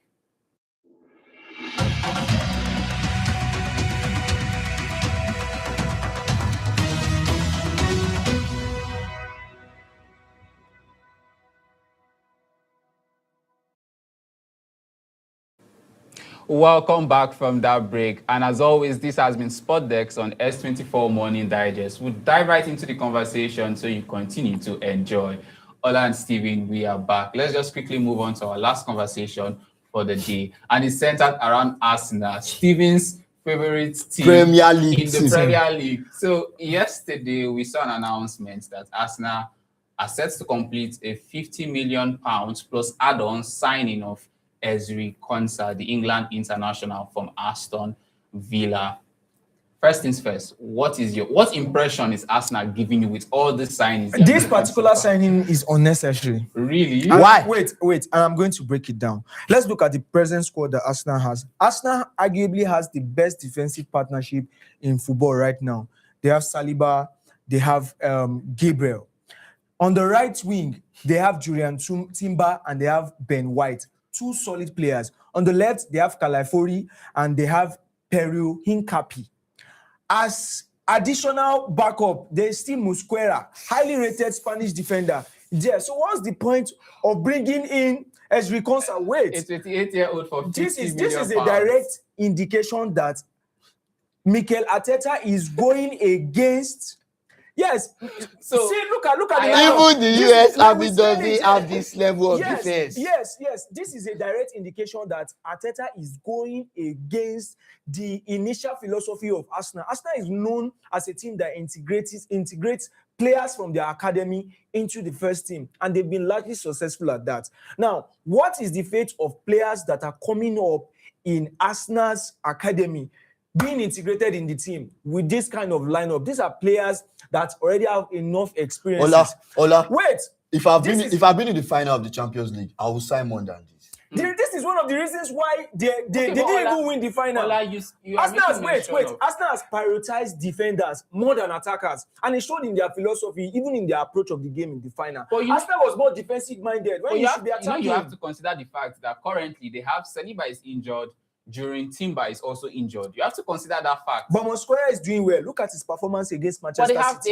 They have about 4 competitions to play in this season. They have the Champions League, the Premier League, so the FA Cup. Let's judge from this lineup. So this was a comment from United. Hincapi can play as a central back. Okay. Calafori can play as a central back. Okay. Ben White can play as a central back. So why are you signing another person when you have players that can fill in this role? At the end of the day, you might lose your dressing room because you end up having players who are dissatisfied that they cannot play. Now, before the season even gets serious, there are indications that most of these players will be fully fit. So how then do you intend to satisfy these players at the end of the day? Okay, this is a case of against and for. You are against. Steven is for. Steven, Arsenal is building a very strong defense, and I'm not against that. Okay. Because I don't care the amount of signing Arsenal make. Their own is They only to win trophies. But don't you think Ola's opinion is valid in terms of the concern? Do you know that if players, okay, normally each players might have concern. That means they have to work hard to retain their spots. Do you know Arsenal is known for parking the bus? And this in recent season? Yes, these are the conductors. There's a name I wouldn't like to mention on TV that they call him. They compare him to certain people because of the approach, like dictators in history, because of the manner at which he plays his football. Look at the Champions League final. I mean, you had a brilliant start, an early goal advantage, and look at the approach that he went on with the game. You wanted to defend a one-goal lead. We've seen coaches employ that and. How many of them have been successful in recent times? The special one does it. Mourinho does it. What year was that? When was the last time the special one made that impression? That was in 2010 when we won treble with Inter Milan. And these players cannot even match up to the kind of energy and dedication those guys put in then. What I'm saying is that football has evolved past the stage and era where you have to be defensive minded. I mean, I'm not saying that you shouldn't put a particular interest in your defense line, because it's also very, very important. Yeah, but you have this lineup of players who are already doing well. Arsenal has the best record in terms of defense in Europe and especially in Premier League. So why are you signing an extra defense? They want to keep up with the record. That is why they are signing in extra defense. I'm going to ask you a question, Stephen. Okay.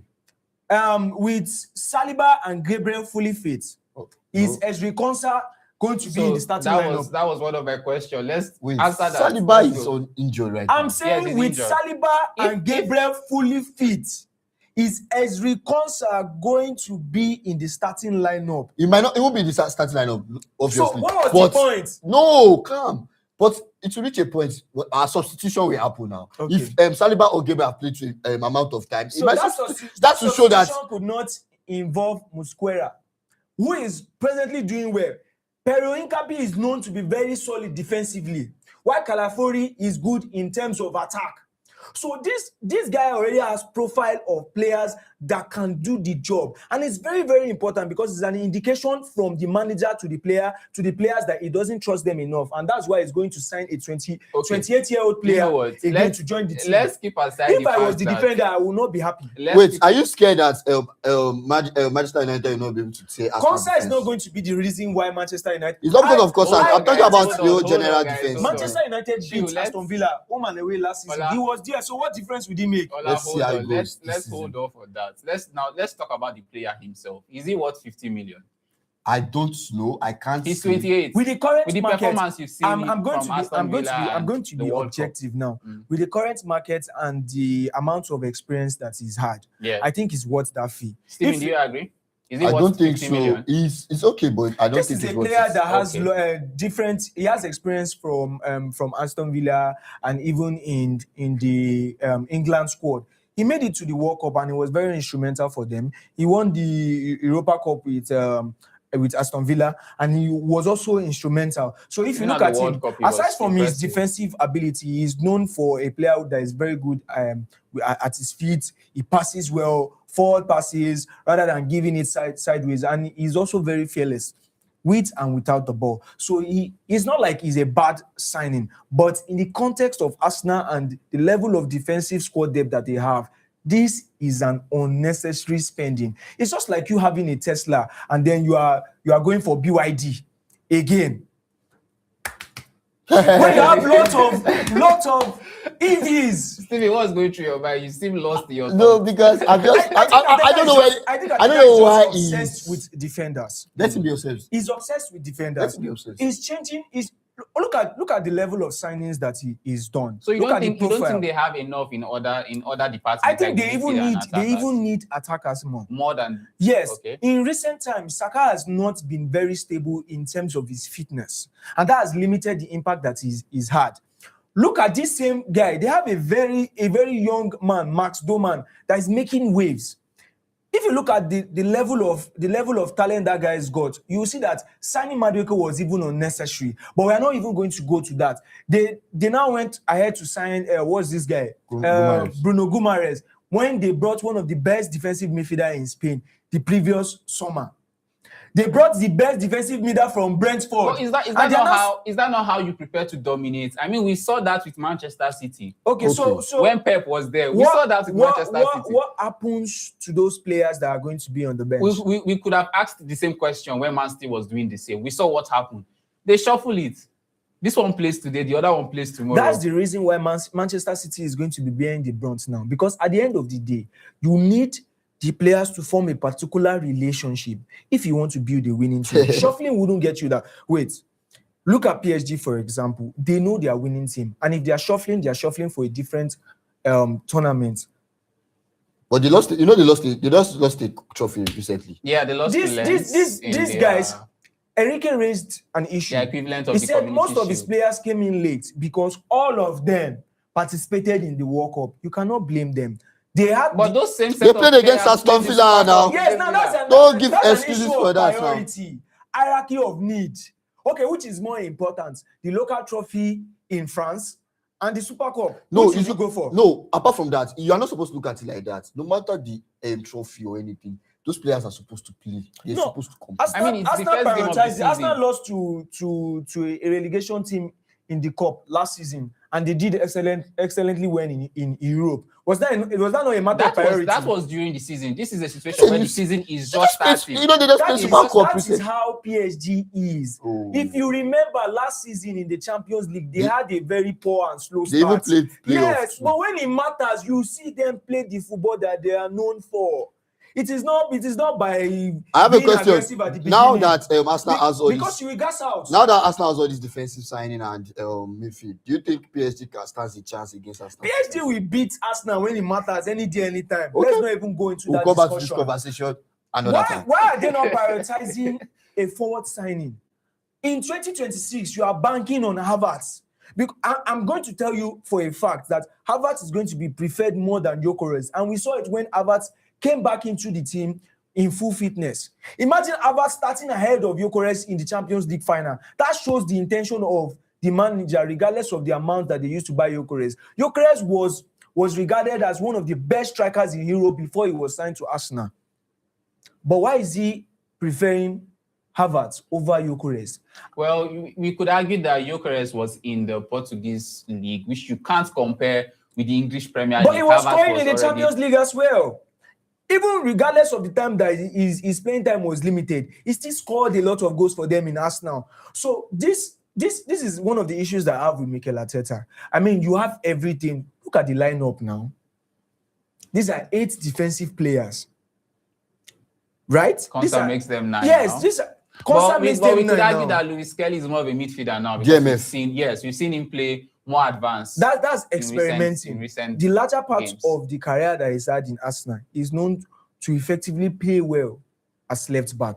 Judging by Arteta's style, you cannot tell me that he is going to trust Luis Kelly in the midfield long term when you are bringing Gumares. And everybody knows that Declan Rice is untouchable in that squad. Yes, sir. Yeah. Same as Odegaard. So all these things is just whining. Is really any player untouchable in any squad? No, Martin Odegaard. I feel like if you want to have a winning mentality, no player should be untouchable. That was the mentality Pep gave to the Manchester City players that made them. Some players in Manchester City are untouchable. Erling Haaland is one. Pep used to bench Haaland when he needs to rest. In cases of fatigue, you can't bench the best striker in the world. And Haaland is known to be very, very professional. So, Stevie, you agree that Declan Rice is also untouchable in that team? In Arsenal, yes. That's the main man of the team.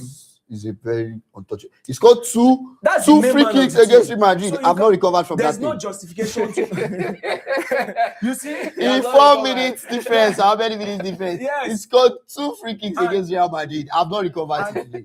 Same sport. The only free kick that he has ever scored. Same sport. Yeah, so that's another dicey thing about football. But we have to look at it in terms of performance, in terms of responsibility, in terms of what he does and the level of strength that he gives to his teammates and colleagues. Declan Rice is not a player that can be benched. Okay, so let's do this. Let's just assume that Luis Kelly is a midfielder and put Konsa there. They are 8. If all of them are fit, who do you think starts in Arsenal's back four? Let's get Steven's opinion first. Okay. If all of them are fit. All of them are fit. Yes. William the Saliba, two central backs. William Saliba, Ben White will also start. Where does Ben White play? Left or right? Because I think he can play across the line. Let me just say the 4 players I'll start. Okay. Gabriel. Yes. Gabriel will definitely start. Okay. Saliba and Ben White and what's the name of this? Their last defender that is always using Timber. Yeah, Timber. So those 4. Yes. So does that not prove our last point of the signing being useless? Switch up. You might want to spice things up. You have to switch up the game. Okay. You can take those 4 out and bring the 4 new fresh ones. Okay, Ola. So, Two teams. Judging by what happened last season, you see that there was a little bit of mix depending on what was needed tactically to get the match done. That roles were being switched between Calafiori and Pero Incapi. But the central defense lineup is not debatable. You don't change winning teams. Yes. And Saliba and Gabriel gets the job done. For right back is Julian Timber. But because of his injury record, because he's always of his injury record, White comes in, and that is it. Okay. So Konsa, I don't know. In all these, I've not heard Maybe you he's guys planning mention Calafiori. Yeah, we mentioned Calafiori. He switches role for left back, but for central back, he switches both Calafiori and Incapi depending on what was needed tactically to get done in the game. So, but who do you think starts? Like right now, I think Calafiori starts. Okay, I think Calafiori Steven, starts. who did you put? Ben White, Simba, Gabriel. So Calafiori was not even in your starting lineup. Yeah. So now, looking at his performance against Manchester City during the Community Shield, I think the manager is going to reward him with a start tomorrow. Okay. In their opening match as defending champions. Yeah, we are going to respect them with that title. Although they are still the only top team in England that is yet to win any European competition. Yeah, so if there's any Arsenal fan that is watching, I'm not worried yet now. No. Let him say what he has to say. If there's any Arsenal fan that is watching, I'm very, very sorry. I'm just let him say what he has to say. And I have to be very honest about it. My own is, let us just watch this season. How it goes. Shaking. So this season will be the proof of everything we are. You know, we will talk about it. Them, they will go and play it. Arsenal will not change their style. We know them when it comes to playing top team. So they are comfortable sitting at the back. Okay, now we know the squad they have. We know the set of defenders they have, the set of midfielders, and the set of attackers they have. Which department do you think is Arsenal's biggest weapon next season? Defense. Defense has always. It's always defense. No, I'll tell you defense. No, but right now, they are building a very strong midfield. Have you heard people call him Arteta Liban? Liking him to Turkestan, Afghanistan. You saw that tweet that guy wrote. Even the US Army don't get this kind of defense. And that was from a diehard Manchester United supporter. Yeah, so because why do you keep signing defenders? Why? What's your obsession with defenders? I went through the comments of this. I feel like all these defenders can score at the same time. Saliba can score. Lewis Kelly can score. No, Gabriel is more of the goal scorer. With his head. Them. Yeah, he scores a lot of headers. Calafiori scores. Lewis Kelly, playmaker. So which top coach depends on defenders to? I don't even understand. I don't know. Look at Gabriel Martinelli. You have an attacker that only provided 1 Premier League goal for you last season, and he's still in the squad. You're not thinking of buying an attacking talent that will come and increase your goal scoring ability. I think Gabriel was injured for quite a long period. When he came, what did he do? Players need time to recover. Okay, over time in the past 4 seasons, how many goals have he scored?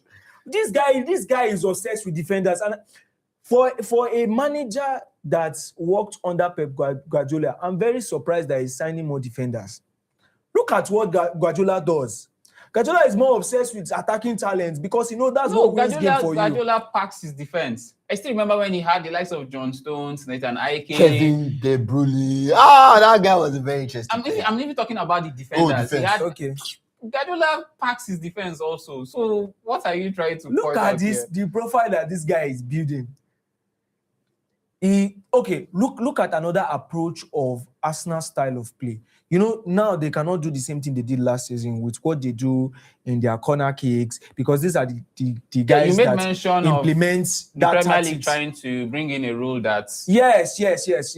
Because he uses them. You see the likes of Julian Timber, you see the likes of Saliba, Gabriel scoring from set pieces, corner kicks. These are what he uses them to do. But we thank God now that the Premier League has gone against that. We are not going to be seeing situations where Stevie doesn't seem happy with that decision. Yes, now He looks sad. Arsenal that scored a lot of goals from that last season. They will crowd the defensive area during corner kicks, make life very, very difficult for your goalkeeper and then the opposing team, and then one way they will scam a goal. But that's not going to happen. Scam a goal? Yes, now. Okay. They will scam a goal. That's not going to happen They this scam season. they go. So they scam 3 goals against Manchester City. If you are going to compare, they scored 3 against Manchester City. Okay, in the that's a Community glorified Shield. friendly now. Don't get ahead of yourself now. Community Shield is a glorified friendly. It's still a match. Right? A match is a match. Yes, it's a glorified friendly. So judge them by what they do. But I'm going to give you a statistic last season of the top 4 teams last season. Arsenal was ranked 4th in terms of open play goals last season. They are the top team with the least open play goal, and that's because they depend on defenders to get the job done for them. Steven, and that's Steven, do you have any final He does thoughts? not have anything to say. It's facts. Counter it. Wale, I'll leave you today. Okay, no problem. I'll meet you later. Okay. Well, the signing has been completed, so we can only just debate on whether it was necessary or not. They've done what they want to do. Hopefully, we get to see them keep up with the standard we saw from them last season, because their fans have suffered a lot. It's good for them to have another good season so that they don't. I don't wish them well. Anyway. Ouch. As a Manchester United fan, from one side of my heart, what side of your heart? I wish them well. Don't worry. I'll come back here on my full heart and wish the both of you well. You use one side, I'll use my full heart. It's been awesome having you guys. Yeah, thank you. Thank you very much for having us. Thank you for always coming here. Thank you for your input. It's always lovely having you guys here. And that is where we draw the curtain on today's edition of the Sport Desk. And as always, thank you for spending your morning right here with us on S24 Morning Digest. Do have a great day, and we'll see you next time.